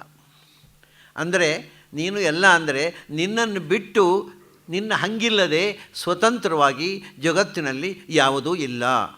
ನ ತದಸ್ತಿ ವಿನಾ ಯತ್ಸ್ಯಾನ್ ಮಯಾಭೂತಂ ಚರಾಚರ. ಇದು ಶಾಸ್ತ್ರಗಳು ಹೇಳುವ ಮಾತು. ನೀನು ಎಲ್ಲ ಅಂದರೆ ನಿನ್ನನ್ನು ಬಿಟ್ಟು ನಾವಿಲ್ಲ ಅಂತ ಅರ್ಥ. ನಿನ್ನನ್ನು ಬಿಟ್ಟು ಇರೋದು ಅಂದರೆ ನಿನ್ನನ್ನು ಬಿಟ್ಟರೆ ದೇವರು ಹಂಗೆ ಬಿಟ್ಟು ನಾವು ಸ್ವತಂತ್ರ, ನಮಗೆ ಅಸ್ತಿತ್ವವೇ ಇಲ್ಲ. ಆದ್ದರಿಂದ ಎಲ್ಲರ ಇರವೂ ನಿನ್ನ ಅಧೀನ, ಆದ್ದರಿಂದ ನೀನು ಎಲ್ಲ. ಈಗ ನೋಡಿ, ನಾವು ಯಾತ್ರೆ ಹೋಗ್ತೇವೆ, ಒಂದು ಊರಿನಲ್ಲಿ ಇಳಿತೇವೆ, ಎಲ್ಲೋ ಒಂದು ಕಡೆ ಬೆನಾರಸ್ಸೋ ಹರಿದ್ವಾರದಲ್ಲೋ ಹೃಷಿಕೇಶದಲ್ಲೋ ಇಳಿದೆವು. ಆ ಬಸ್ನಲ್ಲಿ ಇಳಿಯೋರೆಲ್ಲ ನಮ್ಮ ಒಟ್ಟಿಗೆ ಬಂದವರು ಒಂದು 3-4 ಜನ ಇದ್ದಾರೆ, ಬೇರೊಂದು ಪಾರ್ಟಿಯವರು ಬರ್ತಾರೆ. ನಾವು ಗೆಸ್ಟ್ ಹೌಸಿಗೆ ಹೋಗ್ತೇವೆ. ಗೆಸ್ಟ್ ಹೌಸಿಗೆ ಹೋದಾಗ ಹೌದಾ, ಎಷ್ಟು ಜನ, ಅವರು ಬೇರೆ, ನಾವು ಅಂದರೆ ಅವರು ಬೇರೆ. ಅಂದರೆ ಈಗ ಇವರು ಒಂದೇ 4 ಜನ, ನಾವೆಲ್ಲ ಒಂದೇ, ಅವರು ಬೇರೆ. ಅಂದರೆ ನಾವು ಇಷ್ಟು ಜನ ನಮ್ಮ ನಿಯಂತ್ರಣ, ಅವರಿಗೂ ನಮಗೂ ಸಂಬಂಧ ಇಲ್ಲ. ಅವರು ಇಂಡಿಪೆಂಡೆಂಟ್, ಅವರು ಬೇರೆ, ಅವರು ಸ್ವತಂತ್ರರು. ಅವ್ರು ನಮ್ಮೊಟ್ಟಿಗೆ ನಾನು ಕರ್ಕೊಂಡು ಬಂದದ್ದಲ್ಲ, ನಾನು ಅವರ ಗೈಡಲ್ಲ. ಹಾಗೆ ಅವರು ಬೇರೆ ಅಂದರೆ ಇವರು ಬೇರೆ, ಅವರು ಬೇರೆ, ಇಲ್ಲಿದ್ದವರು ಇವರು ಒಟ್ಟಿಗಿದ್ದವರು ಬೇರೆ. ಆದರೆ ಇವನು ಡಿಪೆಂಡೆಂಟು, ಅವರು ಡಿಪೆಂಡೆಂಟ್ ಅಲ್ಲ. ಹಾಗೆ ನಿನ್ನನ್ನು ಬಿಟ್ಟು ಬೇರೆ ಯಾವುದೂ ಇಂಡಿಪೆಂಡೆಂಟ್ ಆದದ್ದಿಲ್ಲ. ಆದ್ದರಿಂದ ಎಲ್ಲವೂ ನೀನೇ. Servo Y Rudra. ರುದ್ರನಿಲ್ಲದೇ ಇದ್ದರೆ, ಮನಸ್ಸನ್ನು ನಿಯಮನ ಮಾಡಲಿಕ್ಕೆ ಒಳಗೆ ರುದ್ರ ಇಲ್ಲದೇ ಇದ್ದರೆ ನಾವು ಹುಚ್ಚರಾಗಲ್ಲ. ಒಂದೋ ಈ ತಿಡಿಗೇಡಿಗಳು ಪ್ರಾಣಿಗಳಂತೆ, ಮರದಂತೆ, ಪ್ರಾಣಿ ಪಕ್ಷಿಗಳಂತೆ ಇಲ್ಲ, ಹುಚ್ಚರು. ನಮಗೆ ಒಂದು ತಿಳುವಳಿಕೆ ಇರತಕ್ಕ, ವಿವೇಕ ಇರತಕ್ಕ ಮನುಷ್ಯರು ಪ್ರಪಂಚದ ಸೃಷ್ಟಿಯಲ್ಲಿ ಶ್ರೇಷ್ಠರು ಅಂತ ಅನಿಸಿಕೊಂಡದ್ದು ಆ ಮನಸ್ಸಿಗೆ ಆ ಶಕ್ತಿಯನ್ನು ಕೊಟ್ಟ ಶಿವಶಕ್ತಿಯಿಂದಲ್ವ. ಅದರಿಂದ ಎಲ್ಲ ನಿನ್ನ ಅಧೀನಪ್ಪ. Servo Y Rudra. ತಸ್ಮೈ ರುದ್ರಾಯ ನಮೋ ಅಸ್ತು. ನಮಗಂಥ ಅರಿವು ಕೊಟ್ಟಿಯಲ್ಲ, ನಮ್ಮ ಮನಸ್ಸನ್ನು ಹಾಗೆ ಎತ್ತರಕ್ಕೆ ಏರಿಸಿದೆಯಲ್ಲ, ಅಜ್ಞಾನದ ದಾರಿಯಲ್ಲಿ ನಮ್ಮನ್ನು ಎತ್ತರಕ್ಕೆ ಕೊಂಡೊಯ್ದೆಯಲ್ಲ. ಮನಸ್ಸಿದ್ದವರಿಗೆಲ್ಲ ಆ ರೀತಿ ಆಗೋಲ್ಲ. ಮನಸ್ಸು ಇದ್ದವರಿಗೂ, ಮನಸ್ಸು ಯಾವಾಗಲೂ ಅದು ನೋಡಿ, ಮನಸ್ಸು ಮಂದರ ಅಂತ. ಮನಸ್ಸಿನ ಮಂದರ ಪರ್ವತದಿಂದ ಶಾಸ್ತ್ರ ಅನ್ನೋ ಸಮುದ್ರವನ್ನು ಕಡೆಯೋದು, ಅಮೃತ ಬರಬೇಕು ಅಂತ. ಮನಸ್ಸು ಮಂದರ ಪರ್ವತ. ಅದರ ಕಥೆ ಹೇಗೆ ಅಂದರೆ, ಹಾಕಿದ ಕೂಡಲೇ ಅದು ಮುಳುಗೋದೆ. ಸಮುದ್ರದಲ್ಲಿ ಮಥನ ಮಾಡಲಿಕ್ಕೆ ಅಂತ ಮಂತ್ರ ಹಾಕಿದ ಕೂಡಲೇ ಅಲ್ಲಿ ಏನಾಯಿತು, ಮುಳುಗಿತು. ಮತ್ತು ಎತ್ತಿ ಹಿಡಿಯಲಿಕ್ಕೆ ಕೂರ್ಮ ಬಂದ. ಹಾಗೆ ನಮ್ಮ ಮನಸ್ಸು ಕೂಡ ಮಥನಕ್ಕೆ ಶುರು ಮಾಡಿದ ಕೂಡಲೇ ಅದು ಮುಳುಗೇ ಬಿಡೋದು, ಮಥನಕ್ಕೆ ಸಿಗೋದೇ ಇಲ್ಲ. ಅದು ಮನಸ್ಸಿನ ಸ್ವಭಾವವೇ ಮಂದರದ ಹಾಗೆ. ಅದು ಮಂದರ ಅಂದರೆ ತಿಳಿಗೇಡಿಗಳಿಗೆ ಖುಷಿ ಕೊಡುವ ಇಂದ್ರಿಯ ಅಂತ. ಜ್ಞಾನಿಗಳಿಗೆ ಅದನ್ನು ನಿಗ್ರಹ ಮಾಡಬೇಕು. ತಿಳಿಗೇಡಿಗಳು ಖುಷಿ ಕೊಡುತ್ತೆ. ಅದು ಕುಸಿಯೋದೆ, ಕೆಳಗೆ ಕುಸಿಯೋದೆ. ಮತ್ತು ಎತ್ತಿ ಹಿಡಿಯಲಿಕ್ಕೆ ನಮ್ಮಿಂದ ಆಗೋಲ್ಲ, ಕಡೆ ಬರೋ ಭಗವಂತನೇ ಎತ್ತಿ ಹಿಡಿಬೇಕು ಅದನ್ನು. ಅದಕ್ಕೆ ಹೇಳೋದು, ನನ್ನ ಮನಸ್ಸು ಕುಸಿಯದಂತೆ ಎತ್ತಿ ಹಿಡಿದವರು ನೀವಲ್ಲವ, ನಿಮಗೆ ನಮಸ್ಕಾರ. ಅದು ಕುಸಿದಿದ್ದರೆ ನಾನು ಪ್ರಾಣಿಯಂತೆ ಬದುಕ್ತಿದ್ದೆ. ಹಾಗಾಗಿ ನನ್ನ ದೇಹದೊಳಗಿದ್ದು ನನಗೆ ಮನನ ಶಕ್ತಿಯನ್ನು ಕೊಟ್ಟು ಜ್ಞಾನದ ದಾರಿಯಲ್ಲಿ ನನ್ನ ಎತ್ತರಕ್ಕೇರಿಸಿದಂಥ ಶಿವಶಕ್ತಿಯ ನಮಸ್ಕಾರ. ಸರ್ವೋ ವೈ ರುದ್ರ ತಸ್ಮೈ ರುದ್ರಾಯ ನಮೋ ಅಸ್ತು. ಪುರುಷೋ ವೈ ರುದ್ರ ಸನ್ಮಹೋ ನಮೋ ನಮಃ. ಪುರುಷೋ ವೈ ರುದ್ರ ಅಂದರೆ ರುದ್ರ ಇದು ಎಲ್ಲ ಭಗವಂತನೂ ಪುರುಷ, ರುದ್ರನನ್ನು ಪುರುಷ ಅಂತಂದರೆ ಪುರದಲ್ಲಿರುವವ ಅಂತ. ನಮ್ಮ ದೇಹದೊಳಗಿದ್ದು ನಮ್ಮನ್ನು ಸಲಹುವವನಲ್ಲವ ನೀನು. ನಾನು ಒಬ್ಬ ಪುರುಷ. ಇಲ್ಲಿ ಪುರುಷ ಅಂದರೆ ನೋಡಿ, ಗಂಡಸು ಅಂತಲ್ಲ. ನಾನು ಅನೇಕ ಬಾರಿ ಹಿಂದೆ ಹೇಳಿದ್ದೆ, ಪುರುಷರು ಮತ್ತು ಹೆಂಗಸರು ಅಂತ ಕೆಲವರು ಹೇಳೋದುಂಟು. ತಪ್ಪದು. ಹೆಂಗಸರೂ ಪುರುಷರು, ಗಂಡಸರೂ ಪುರುಷರು. ಈ ವಿಷಯ ನಾವು ಅಂದರೆ ಅಧ್ಯಾತ್ಮದಲ್ಲಿ ಮತ್ತು ಮೂಲ ಸಂಸ್ಕೃತದಲ್ಲಿ ಪುರುಷ ಅಂತಂದರೆ ಗಂಡಸಲ್ಲ. ಪುರುಷ ಅಂದರೆ ಪುರದಲ್ಲಿ ಇರುವ ಜೀವ. ಅಂದರೆ ಪುರದಲ್ಲಿ ಅಂದರೆ ದೇಹದಲ್ಲಿ, ದೇಹದ ಒಳಗೆ ಇರತಕ್ಕಂಥ ಜೀವಕ್ಕೆ ಪುರುಷ ಅಂತಾರೆ. ಅದೇ ದೇಹ ಬಿಟ್ಟು ಹೋಗ್ತದಲ್ಲ, ಅದನ್ನು ಪುರುಷ ಅಂತ ಹೇಳೋಲ್ಲ. ಅದು ಪ್ರೇತಾತ್ಮ ಅಂತಾರೆ, ಅಥವಾ ಏನೋ ನೀವು ಭೂತ ಅಂತಾರೆ, ಪ್ರೇತ ಅಂತಾರೆ, ಏನೋ ಒಂದು. ಈ ಒಳಗಿರುವ ಜೀವ ಉಂಟಲ್ಲ, ಅದು ಪುರುಷ. ಅದರಿಂದ ಈ ದೇಹದ ಒಳಗಿರುವವರಿಗೆಲ್ಲ ಪುರುಷರು ಅಂತ ಹೆಸರು. ಅದು ಹೆಣ್ಮಕ್ಳು ದೇಹದ ಹೊರಗಿರ್ತಾರ, ಒಳಗೆ ಇರೋದಲ್ವ? ಅಲ್ಲ, ನನಗೆ ಗೊತ್ತಿಲ್ಲ, ಕೇಳೋದು ನಿಮ್ಮ ಹತ್ರ. ಒಳಗೆ ಇರುವುದಾದ್ರೆ ನೀವು ಪುರುಷರೇ, ಒಳಗೆ ಇಲ್ಲ ಅಂತಾದರೆ ನನಗೆ ಗೊತ್ತಿಲ್ಲ. ಒಳಗೆ ಇರುವುದಾದರೆ ಹೆಂಗಸರು ಪುರುಷರೇ. ಪುರುಷ ಅಂದರೆ ದೇಹದ ಒಳಗಿರತಕ್ಕ ಜೀವ ಅಂತ ಅರ್ಥ. ಅರ್ಥಾತ್ ಸಾಧನ ಶರೀರದ ಒಳಗಿರುವ ಸಾಧಕ ಜೀವ. ಅಂದರೆ ಗಂಡಸರು ಪುರುಷರೇ, ಹೆಂಗಸರು ಪುರುಷರೇ. ಅಂದ ಪುರುಷ ಅನ್ನುವಂಥದ್ದು ಸಾಮಾನ್ಯ ಶಬ್ದ. ಅದು ದೇಹದ ಒಳಗಿರತಕ್ಕ ಅಂಥ ಹೆಣ್ಣು ಗಂಡಿನ ಒಳಗೆ ಮನಸ್ಸನ್ನು ಪ್ರೇರಣೆ ಮಾಡ್ತಾ ಒಳಗಿರುವವ ನೀನೂ ಪುರುಷ. ಶಿವನನ್ನು ಎಲ್ಲರ ಒಳಗೂ ಇದ್ದು ಎಲ್ಲವನ್ನೂ ಪ್ರೇರಣೆ ಮಾಡ್ತಕ್ಕ ಭಗವಂತನು ಮುಖ್ಯ ಪುರುಷ. ಸಹಸ್ರ ಶೀರ್ಷ ಪುರುಷ ಅಂದರೆ ಪುರುಷೋ ವೈ ರುದ್ರ. ಅಂದರೆ ಗಂಡಸರ ಒಳಗಿರುವ ಶಿವ ಅಂತ ಅರ್ಥ ಅಲ್ಲ, ಹೆಂಗಸರ ಮತ್ತು ಗಂಡಸರ ಇಬ್ಬರ ಒಳಗೂ ಇಬ್ಬರ ಮನಸ್ಸನ್ನು ಪ್ರೇರಣೆ ಮಾಡ್ತಕ್ಕ. ಅದೇ ನೋಡಿ, ರುದ್ರ ಒಳಗೆ ಕೂತು ಅವನಿಗೆ ಎರಡು ಕೆಲಸವೂ ಗೊತ್ತುಂಟು. ಒಳಗೆ ಕೂತು ಸೆಕ್ಸಿನ ಕಡೆಗೂ ಕಳಿಸ್ಬೋದು, ಇಡೀ ಲೈಫು ಸೆಕ್ಸು, ಅದು ಬಿಟ್ಟು ಬೇರೆ ವಿಷಯವೇ ಇಲ್ಲ. ಹಾಗೂ ಮಾಡ್ಬೋದು. ಸೆಕ್ಸು ಬೇಡವೇ ಸೆಕ್ಸಿನ ಜೊತೆಗೆ ಅಧ್ಯಾತ್ಮಕ್ಕೂ ಹಚ್ಚಬಹುದು, ಅಥವಾ ಸೆಕ್ಸ್ ಬೇಡವೇ ಬೇಡ ಅಂತ ಊರ್ಧ್ವರೇತಸ್ಸನ್ನು ಮಾಡ್ಬೋದು. ಏನು ಮಾಡಬೇಕಾದ್ರೂ ಶಿವನು, ಯಾಕೆಂದರೆ ಅವನ್ನೆಲ್ಲವೂ ಮಾಡಿ ತೋರಿಸಿದವ. ನಮಗೆ ಏನು ಬೇಕು ಅದನ್ನು ನಾವು ಶಿವನ ಹತ್ರ ಪ್ರಾರ್ಥನೆ ಯಾಕೆಂದರೆ ಪುರುಷ ನಮ್ಮ ದೇಹದ ಒಳಗಿದ್ದು ನಮ್ಮ ಮನಸ್ಸನ್ನು ನಿಯಂತ್ರಿಸುವವನು ಶಿವ. ಅದನ್ನ ಅವನು ಏನು ನಿಯಂತ್ರಣ ಮಾಡಬೇಕು, ನಾವು ಅವನ ಹತ್ರ ಪ್ರಾರ್ಥಿಸಬೇಕು. ನಾವು ಸಾಮಾನ್ಯ ಊರ್ಧ್ವರೇತಸ್ಸಿಗೆ ಮಾಡು ಅಂತ ಯಾರೂ ಪ್ರಾರ್ಥಿಸೋದಿಲ್ಲ. ಏನು ಅಂದರೆ ನನಗೆ ಬೇಗ ಮದುವೆ ಮಾಡು, ನನಗೆ ಮದುವೆ ಆದಮೇಲೆ ನಾನು ಬೇಗ ಮಗುವಾಗುವಂತೆ ಮಾಡು, ಮದುವೆ ಚಿಂತೆ. ಮದುವೆ ಆಗಿ ಅಲ್ಲಿ 1 ವರ್ಷ ಮಕ್ಕಳಾಗದೇ ಇದ್ದರೆ ತಲೆ ಬಿಸಿಯೂ ಬಿಸಿ, ಎಲ್ಲ ಬರೀ ಇಂಥದೇ ಕಥೆ. ಮಕ್ಕಳಾಗಲಿಲ್ಲ, ಮಕ್ಕಳಾಗುವಂತೆ ಮಾಡು. ಹೀಗೆ ನಾವು ನಮ್ಮ ಮನಸ್ಸನ್ನು ಊರ್ಧ್ವಮುಖವಾಗಿ ಎಂದೂ ಕಳಿಸುವುದಿಲ್ಲ. ನೋಡಿ, ವ್ಯವಹಾರಗಳು,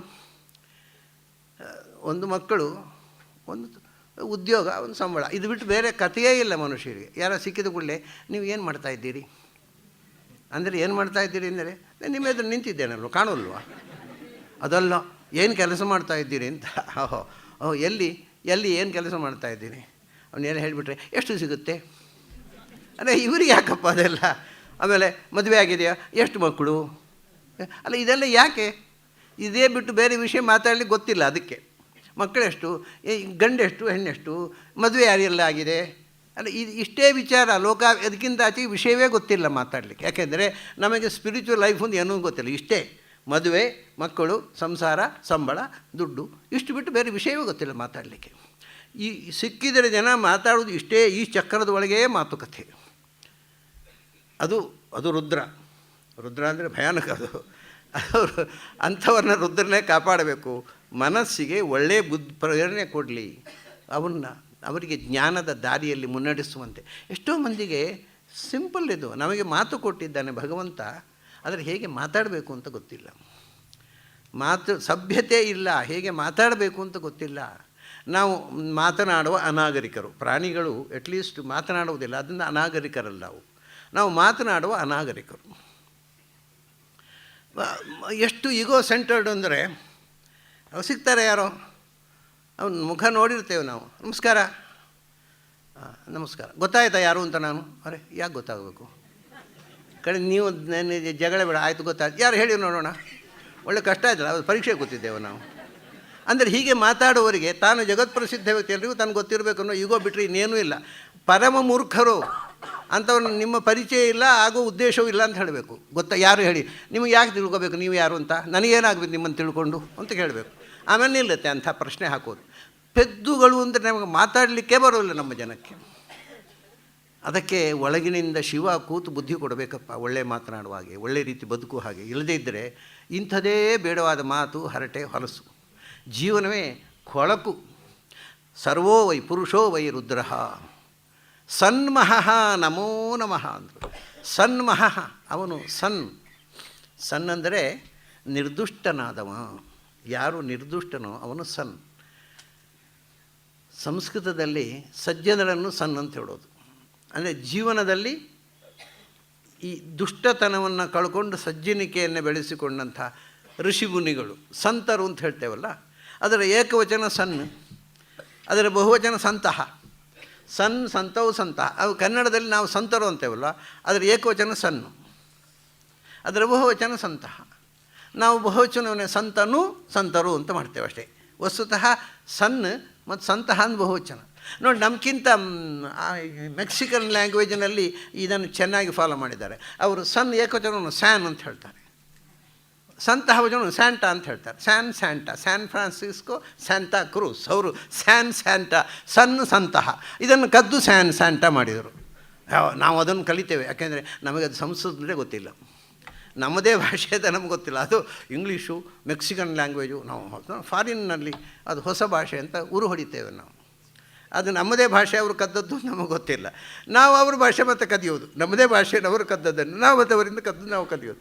ಇದು ಇಷ್ಟು ಪೆದ್ದುತನ ನಮ್ಮದು. ನಮ್ಮ ಸ್ವಂತಿಕೆ, ನಮ್ಮ ಭಾಷೆ ಯಾವುದು ನಮಗೆ ಗೊತ್ತಿಲ್ಲ. ನಮ್ಮ ಭಾಷೆನ ಅವರು ಕದ್ದು ಮಾತಾಡ್ತಾರೆ, ಅದನ್ನು ಊರು ಹೊಡೆದು ನಾವು ಪಾಸ್ ಆಗ್ತೇವೆ.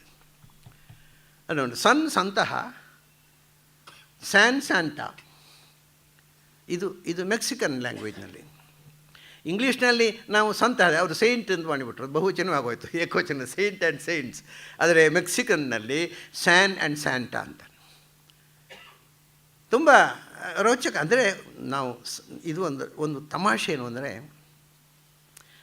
ನಮ್ಮ ದುರ್ದೈವ, ನಾವು ಚೆನ್ನಾಗಿ ಸಂಸ್ಕೃತ ಕಲಿತಿದ್ದರೆ ಪ್ರಪಂಚದ ಎಲ್ಲ ಭಾಷೆಯಲ್ಲಿ ಬರುವ ಶಬ್ದಗಳನ್ನು ಹೀಗೆ ಎಂಜಾಯ್ ಮಾಡಲಿಕ್ಕಾಗತ್ತೆ. ಓಹೋ, ಸಂತ ಹೋಗಿ ಸ್ಯಾನ್ ಎಷ್ಟು ಖುಷಿಯಾಗುತ್ತೆ ಗೊತ್ತಾ ಅಲ್ಲಿ ಹೋದಾಗ, ಮೆಕ್ಸಿಕೋಗೆ ಹೋದಾಗ. ಅಂದರೆ ಸಂಸ್ಕೃತ ಓದಿದವರಿಗೆ ಮಾತ್ರ ಈ ಭಾಷೆಯಿಂದ ಎಂಜಾಯ್ ಮಾಡಲಿಕ್ಕಾಗುತ್ತೆ, ಉಳಿದವರಿಗೆ ಏನಿಲ್ಲ. ಅದು ಸುಖ ಬೇಡ ಅಂತ ಅವರು ಸಂಸ್ಕೃತ ಬಿಟ್ಟವರು, ಅದನ್ನ ಎಂಜಾಯ್ ಮಾಡೋದು ಬೇಡ ಅಂತ ಬಿಟ್ಟವರು, ಅದನ್ನೇನು ಸಂಸ್ಕೃತ ಕಲಿತಿದ್ದರೆ ಪ್ರಪಂಚದ ಎಲ್ಲ ಭಾಷೆಯನ್ನು ಎಂಜಾಯ್ ಮಾಡಲಿಕ್ಕಾಗುತ್ತೆ. ಯಾಕೆಂದರೆ ಎಷ್ಟೆಷ್ಟು ಶಬ್ದಗಳು ಅವರು ಕದ್ದಿದ್ದಾರೆ, ಅದನ್ನು ನಮ್ಮ ಅರ್ಥ ಅವ್ರು ಯಾವ ಅರ್ಥದಲ್ಲಿ ಹೇಳ್ತಾರೆ. ತುಂಬ ಇಂಟ್ರೆಸ್ಟಿಂಗ್ ಇದು. ಅದೇ ಒಂದು ಇಂಟ್ರೆಸ್ಟಿಂಗ್ ಸಬ್ಜೆಕ್ಟ್ ಟು ಸ್ಟಡಿ, ತುಂಬ ರೋಚಕ ಆ ಭಾಷಾ ವಿಜ್ಞಾನ. ಹಾಗಾಗಿ ಹೇಳ್ತಾರೆ, ನೀನು ನಿರ್ದುಷ್ಟನಾದ ವ್ಯಕ್ತಿ, ನೀನು ದೋಷಗಳಿಲ್ಲದವನು. ಅಂದರೆ ಒಳಗೆ ಕೂತು ನಮ್ಮನ್ನು ದೋಷದ ದಾರಿಯಲ್ಲಿ ತಿರುಗಿಸ್ತೀನಿ, ನೀನು ಒಮ್ಮೊಮ್ಮೆ ದಾರಿ ತಪ್ಪಿಸ್ತಿ. ಆದರೆ ನೀನು ದಾರಿ ತಪ್ಪಲ್ಲ. ನೀನು ಸರಿದಾರಿಯಲ್ಲಿದ್ದು ನನ್ನನ್ನು ದಾರಿ ತಪ್ಪಿಸ್ತಿ, ಅದು ತಪ್ಪಲ್ವ? ಅಲ್ಲ. ನಾನು ಯಾವಾಗ ದಾರಿ ತಪ್ಪಿಬೇಕೋ ಆವಾಗ ದಾರಿ ತಪ್ಪಿಸ್ತೀವಿ ಅಷ್ಟೇ, ಅದು ತಪ್ಪಲ್ಲ. ನೀನು ಸರಿಯಾದ ಕೆಲಸ ಮಾಡ್ತಿ, ನಾವು ದಾರಿ ತಪ್ಪಬೇಕಾಗಿತ್ತು, ಅದರಿಂದ ಅನುಭವಿಸಬೇಕಾಗಿತ್ತು, ದಾರಿ ತಪ್ಪಿಸಿದೆ ಅಷ್ಟೇ. ನೀನು ಸರಿಯಾಗಿ ಮಾಡಿದಿ, ನಾವು ದಾರಿ ತಪ್ಪಿದೆವು. ನೀನು ನಿರ್ದುಷ್ಟ, ನಿನ್ನಲ್ಲಿ ದೋಷ ಆರೋಪ ಇಲ್ಲ. ಮತ್ತು ನೀನು ಮಹಾ ಅಂದರೆ ಎರಡು ಅರ್ಥ. ಒಂದು ಪೂಜ್ಯ ಅಂತ, ನಾವು ರಿವಿಯರ್ಡ್, ನಾವು ಗೌರವಿಸಬೇಕಾದ, ರೆಸ್ಪೆಕ್ಟಬಲ್, ನಾವು ಗೌರವಿಸಬೇಕಾದ. ಇವರು ಹೇಳ್ತಾರಲ್ಲ ರೆವರೆಂಡ್ ಫಾದರ್ ಅಂತ, ಹಾಗೆ ನೀನು ರೆವರೆಂಡು, ನಮ್ಮ ಅಜ್ಞಾನಕ್ಕೆ ನೆವರೆಂಡು. ಕಥೆ ಒಂದೇ. ನಮಗೆ ನೀನು ರೆವರೆಂಡು, ನೀನು ಅಂದರೆ ಎಲ್ಲರಿಂದಲೂ ಪೂಜಿಸಲ್ಪಡಬೇಕಾದ ಹಿರಿಯ ವಸ್ತು. ಮತ್ತು ಯಾಕೆಂದರೆ ನೀನು ಬೆಳಕು, ನಿನ್ನಲ್ಲಿ ಅಜ್ಞಾನ ಇಲ್ಲ, ಬೆಳಕಿನ ರೂಪ ನೀನು. ಆದ್ದರಿಂದ ನಮೋ ನಮಃ. ಪುರುಷೋ ವೈ ರುದ್ರ ನಮೋ ನಮಃ. ಆಮೇಲೆ ಮುಂದೆ ಒಂದು ಮಂತ್ರ ಬರುತ್ತೆ, ಇದೆಲ್ಲ ಒಂದು ಗದ್ಯ ರೂಪವಾಗಿದೆ. ಮುಂದೆ ವಿಶ್ವಂ ಭೂತಂ ಭವನಂ ಭುವನಂ ಚಿತ್ರಂ. ನೋಡಿ, ವಿಶ್ವಂ ಭೂತಂ ಭುವನಂ ಚಿತ್ರಂ. ಆಮೇಲೆ ಬಹುಧಾ ಜಾಯಮಾನಂಚ ಯತ್ ಜಾತಂ, ಬಹುಧಾ ಜಾತಂ ವಿಶ್ವಂ ನೋಡಿ ಲೆಕ್ಕ ಮಾಡಿ, ಇದು ಭಾಳ ತಮಾಷೆ ಇದೆ. ಇದು ಕೂಡ ಇದು ಮೀಟರ್, ಇದು ಒಂದು ಛಂದಸ್ಸು. ವಿಶ್ವಂ ಭೂತಂ ಭುವನಂ ಚಿತ್ರಂ, 9 ಅಕ್ಷರ ಇದೆ. ಆಮೇಲೆ ಬಹುಧಾ ಜಾತಂ ಜಾಯಮಾನಂಚ ಯತ್, 11 ಅಕ್ಷರ ಇದೆ. 9, 11, 20 ಅಕ್ಷರ ಆಯಿತಾ? ನಿನ್ನೆ ಒಂದು ಹೇಳಿದ್ದೆ ನಾನು, ಈ ಮೀಟರ್ಗಳನ್ನು ಹೀಗೆ ಬದಲಿಸೋದು. 9 ಅಕ್ಷರ ಬೃಹತಿ ಛಂದಸ್ಸು, ಆಮೇಲೆ 11 ಅಕ್ಷರ ತ್ರಿಷ್ಟುಪು. ಆಮೇಲೆ ಸರ್ವೋ ಹ್ಯೇಷ ರುದ್ರ, ಸರ್ವೋ ಹ್ಯೇಷ ರುದ್ರ ಅನ್ನೋದು ನಿಮಗೆ ಮೇಲ್ನೋಟಕ್ಕೆ 6 ಅಕ್ಷರ ಇದೆ. ಸರ್ವೋ ಹೀಯೇಷ ರುದ್ರ, ಹಾಗೆ ಹೇಳಬೇಕು ಅದನ್ನು. ಸರ್ವೋ ಹೀಯೇಷ ರುದ್ರ 7 ಅಕ್ಷರ ಆಯಿತು. ತಸ್ಮೈ ರುದ್ರಾಯ ನಮೋ ಅಸ್ತು, ಪುನಃ 9 ಅಕ್ಷರ. 9, 7, 16, 20, 16, 36, 36 ಒಂದು ಬೃಹತಿ ಛಂದಸ್ಸಾಯಿತು. ಇದು ಬೃಹತೀಕರಣ. ಬೇರೆ ಬೇರೆ ಛಂದಸ್ಸನ್ನು ಒಟ್ಟು ಮಾಡಿ ಒಂದು ಬೃಹತಿ ಮಾಡೋದು. ತುಂಬ ರೋಚಕ ಇದೆಲ್ಲ ವೈದಿಕ ಸಾಹಿತ್ಯದಲ್ಲಿ. ಈ ರೀತಿ ನ್ಯೂಮರಾಲಜಿಯನ್ನು ವೇದದಲ್ಲಿ ಅಪ್ಲೈ ಮಾಡಿದಾಗ ಬರುವಂಥ ಅನುಸಂಧಾನ ಅರ್ಥ ಅದೇ ಒಂದು ಬೇರೆ. ಸೊ ವೇದದಲ್ಲಿ ನೀವು ಅದರ ಭಾಷೆಯ ಮೂಲಕ ತಿಳಿಯಲಿಕ್ಕುಂಟು, ಅದರ ನ್ಯೂಮರಾಲಜಿ ಮೂಲಕ ಹೊಸತನ್ನು ತಿಳಿಯಲಿಕ್ಕುಂಟು. 9, 11, 7, 9 ಬೃಹತಿ. ಆದ್ಯಂತದಲ್ಲಿ ಬೃಹತಿ ಇದೆ, ಮಧ್ಯದಲ್ಲಿ 7 ಅಕ್ಷರ ಇದೆ, ಮತ್ತೊಂದು 9 ಅಕ್ಷರ ಇದೆ, ಒಟ್ಟಿಗೆ 36. ಹೀಗೆ ಅಕ್ಷರಗಳನ್ನು ತುಂಡು ಮಾಡಿ ಬೇರೆ ಬೇರೆ ಛಂದಸ್ಸನ್ನು ಒಟ್ಟು ಮಾಡಿ ಒಂದು ಬೃಹತಿ ಮಾಡುವಂಥದ್ದು, ಅದೇ ಬೃಹತೀಕರಣ ಅಂತ. ಬಹಳ ವೇದಕಾಲದಲ್ಲಿ ಬಹಳ ಪ್ರಸಿದ್ಧವಾದ ಒಂದು ಉಪಾಸನೆ ಇದು. ಅಂದರೆ ಎಲ್ಲ ಮಂತ್ರಗಳನ್ನು ಕೂಡ ಪ್ರಾಣತತ್ವದಲ್ಲಿರುವ ಭಗವಂತನಿಗೆ ಅರ್ಪಿಸುವುದು ಬೃಹತೀಕರಣ ಅಂದರೆ. ಬೃಹತಿ ಛಂದಸ್ಸಿನ ದೇವತೆ ಸರಸ್ವತಿ ಮತ್ತು ಭಾರತೀಯರು, ಅದಕ್ಕೆ ನಿಯಾಮಕ ಶಕ್ತಿ ಪ್ರಾಣತತ್ವ. ಇಡೀ ವೇದ ಮಂತ್ರವನ್ನು ವಾಯವು ಮುಖ್ಯ ಧಿಯ ಅಂತ ಭಾಗವತ ಹೇಳುತ್ತೆ.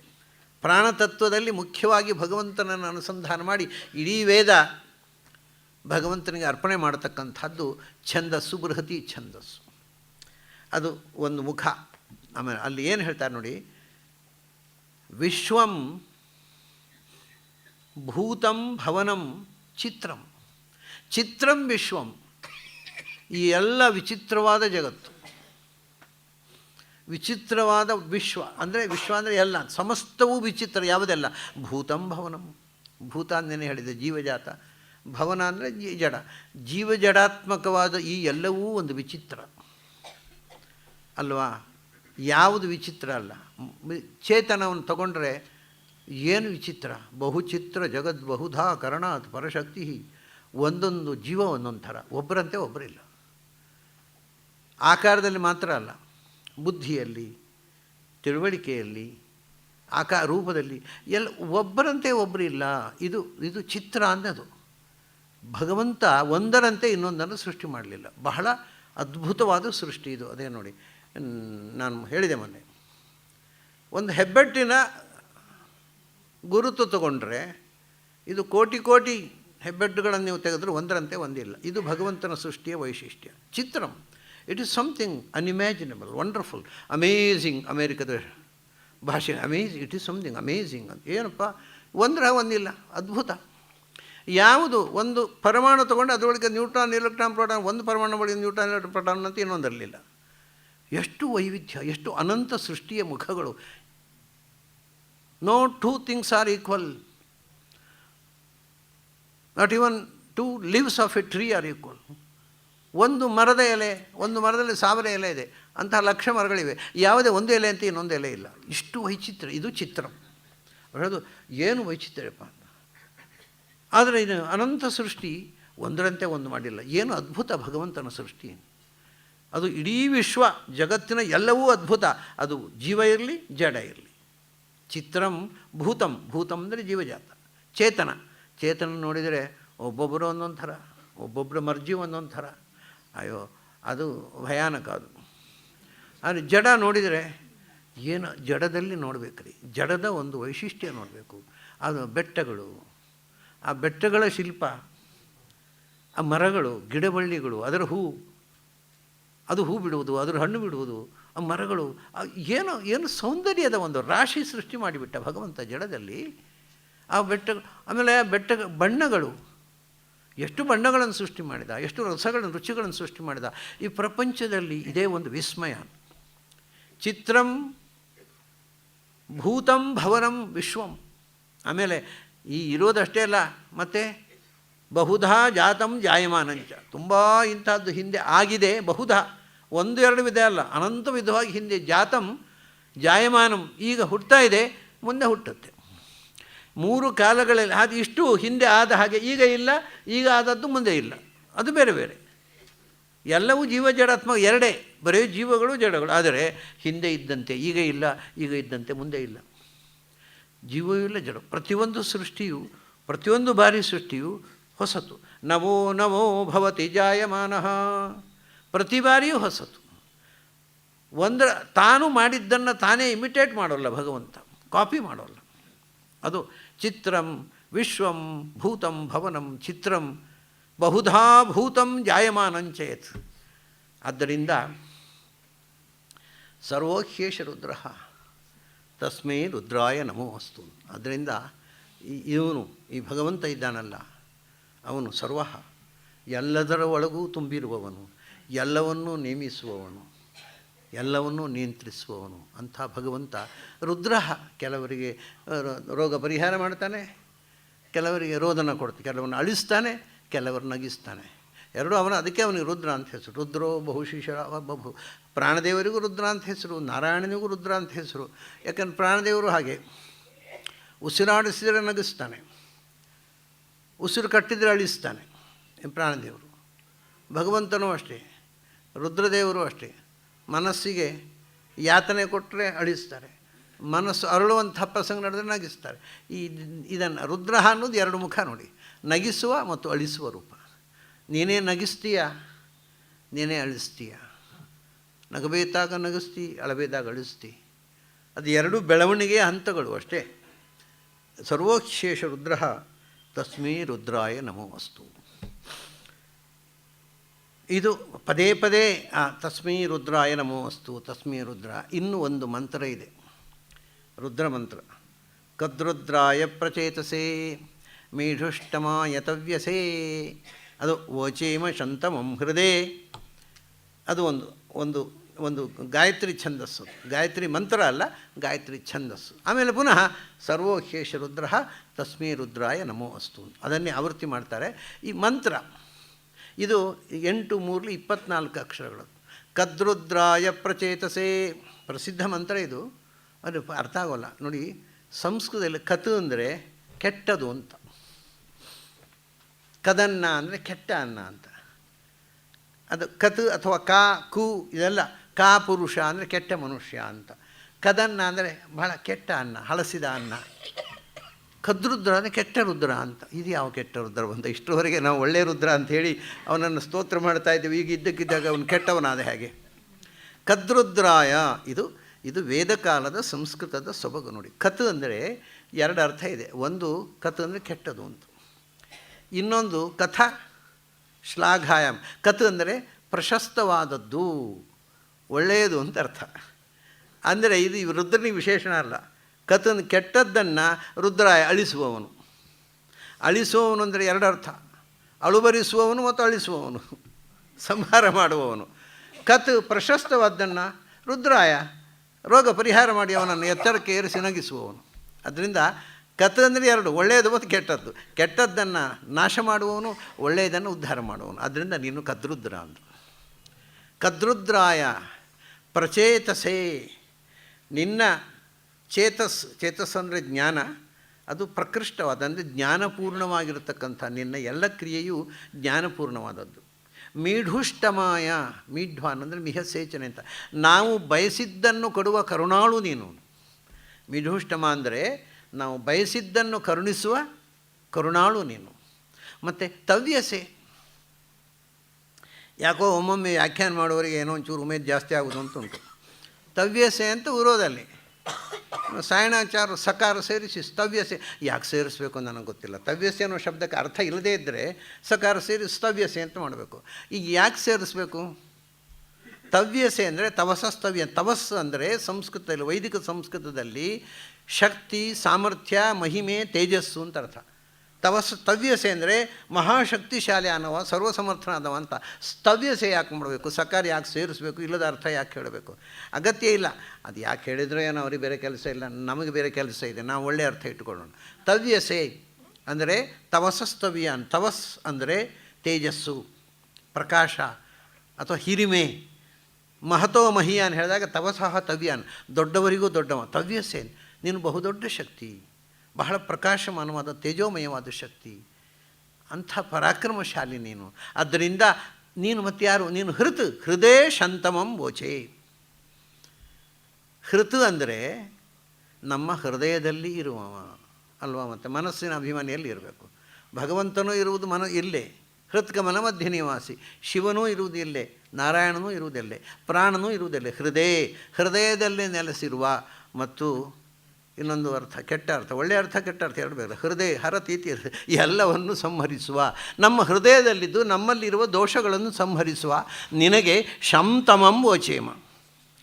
ಶಂತಮಂ ಅಂದರೆ ಆನಂದಕರವಾದ ಮಾತನ್ನು ಆಡ್ತೇವೆ. ಆನಂದಕರ ಯಾರಿಗೆ? ನಿನಗೂ ಪ್ರಿಯ ಆಗಬೇಕು. ನಿನ್ನ ಸ್ತೋತ್ರ ಕೇಳಿ ಸಿಟ್ಟು ಬಂದರೆ ಏನು ಉಪಯೋಗ? ನಾವು ಸ್ತೋತ್ರ ಮಾಡಿದ್ದು ನಿನಗೆ ಹಿತವಾಗಬೇಕು. ನಾವು ಸ್ತೋತ್ರ ಮಾಡುವಾಗ ನಮ್ಮದೆಲ್ಲ ಅಂದರೆ ಕೆಲವುಂಟು, ಅಯ್ಯೋ ಇವತ್ತು ಇಷ್ಟು ಪಾರಾಯಣ ಆಗಬೇಕು, ಅದು ಎಷ್ಟೊತ್ತಿಗೆ ಆಗುತ್ತೋ ಗೊತ್ತಿಲ್ಲ, ಶಾಪ ಹಾಕ್ಕೊಂಡು ಪಾರಾಯಣ ಅಲ್ಲ. ಶಂತಮಂ, ನಮ್ಮ ದೇವರ ಸ್ತೋತ್ರ ನಮಗೆ ಖುಷಿ ಕೊಡಬೇಕು. ಅದು ಬಲಾತ್ಕಾರವಾಗಿ ಯಾರದೋ ಒತ್ತಡಕ್ಕೋಸ್ಕರ ಅಥವಾ ಜೋಯಿಸರು ಹೇಳಿದರು ಇಷ್ಟು ಸರ್ತಿ ಆಗಬೇಕು ಇದ್ದರೆ ಗ್ರಹಚಾರ ಉಂಟು, ಆ ಗ್ರಹಚಾರ ಪರಿಹಾರಕ್ಕೋಸ್ಕರ ಅಲ್ಲ. ನಾವು ಹೇಳ್ತಕ್ಕ ಸ್ತೋತ್ರ ಉಂಟಲ್ಲ ಅದು ಶಂತಮ, ನಮಗೂ ಶಂತಮ, ಸುಖಪ್ರದ ಆಗಬೇಕು, ಭಗವಂತನಿಗೂ ಶಂತಮ, ಅವನಿಗೂ ಪ್ರಿಯ, ನಿನಗೆ ಪ್ರಿಯವಾದ, ನನಗೂ ಆನಂದವಾದ ಸ್ತೋತ್ರಗಳನ್ನು ನಿನಗೆ ಮಾಡ್ತೇವೆ. ಯಾಕೆ? ಸರ್ವೋಶೇಷ ರುದ್ರ, ಎಲ್ಲದರ ಒಳಗೂ ತುಂಬಿರುವವ, ತಪ್ಪು ಮಾಡಿದವರನ್ನು ಕೂಗಿಸುವ, ಅಳಿಸುವ, ಒಳ್ಳೆಯದು ಮಾಡಿದವರನ್ನು ಉದ್ಧಾರ ಮಾಡುವ ಭಗವಂತ ಎಲ್ಲ ಕಡೆ ತುಂಬಿರುವವನು, ಅವನಿಗೆ ನಮೋ ನಮಃ. ಇಲ್ಲಿಗೆ ಶಿವೋಪಾಸನೆ, ಶಿವಪ್ರತೀಕದಲ್ಲಿ ಭಗವಂತರ ಉಪಾಸನೆ ಮಂತ್ರಗಳು ಮುಗಿದವು. ನಾಳೆ ಇನ್ನೊಂದು ಯಜ್ಞ ಪ್ರಕ್ರಿಯೆ ಬರುತ್ತೆ. ಆಮೇಲೆ ರಕ್ಷೋಘ್ನ ಮಂತ್ರ. ಅದು ರಕ್ಷೋಘ್ನವೂ ಹೌದು, ರಾಕ್ಷೋಘ್ನವೂ ಹೌದು. ಯಾಕೆ ಎರಡು ಹೌದು ಅಂತ ಅನ್ನೋದನ್ನು, ಅದು ಬಹಳ ವಿಚಿತ್ರವಾದ ಮಂತ್ರಗಳವೆಲ್ಲ, ಬಹಳ ವಿಚಿತ್ರ. ಅದನ್ನು ಮತ್ತೆ ನಾವು ನಾಳೆ ನೋಡ್ತಾ ಇದ್ದೇವೆ. ನಾಳೆ ಸಂಜೆ ಸೇರಿದಾಗ ಆ ಯಜ್ಞ ಮಂತ್ರವನ್ನು, ಯಜ್ಞದಲ್ಲಿ ನಾವು ಉಪಯೋಗಿಸುವಂಥ ಸೌಟು ಹೇಗಿರಬೇಕು ಅದರ ಬಗ್ಗೆ, ಆಮೇಲೆ ಮುಂದೆ ಆ ಹೋಮದಲ್ಲಿ ರಕ್ಷೋಘ್ನ ಮಂತ್ರಗಳು. ಆ ರಕ್ಷೋಘ್ನ ಮಂತ್ರಗಳು ಅದು ಪೂರ್ತಿ ಅಲ್ಲ, ಅದರಲ್ಲಿ ಸುಮಾರು 15 ಮಂತ್ರಗಳಿವೆ ರಕ್ಷೋಘ್ನ ಮಂತ್ರಗಳು ಅಂತ ಯಜುರ್ವೇದದಲ್ಲಿ. ಅದರಲ್ಲಿ 5 ಮಂತ್ರಗಳನ್ನು ಇಲ್ಲಿ ಕೊಟ್ಟಿದ್ದಾರೆ. ಅದರ ಅರ್ಥವನ್ನು ನೋಡೋಣ ನಾಳೆ ಸಂಜೆ ಸೇರಿದಾಗ. ಅಲ್ಲಿ ತನಕ ನಿಮಗೆಲ್ಲ ಅಭಿನಂದನೆಗಳು ಮತ್ತು ಅಭಿವಂದನೆಗಳು.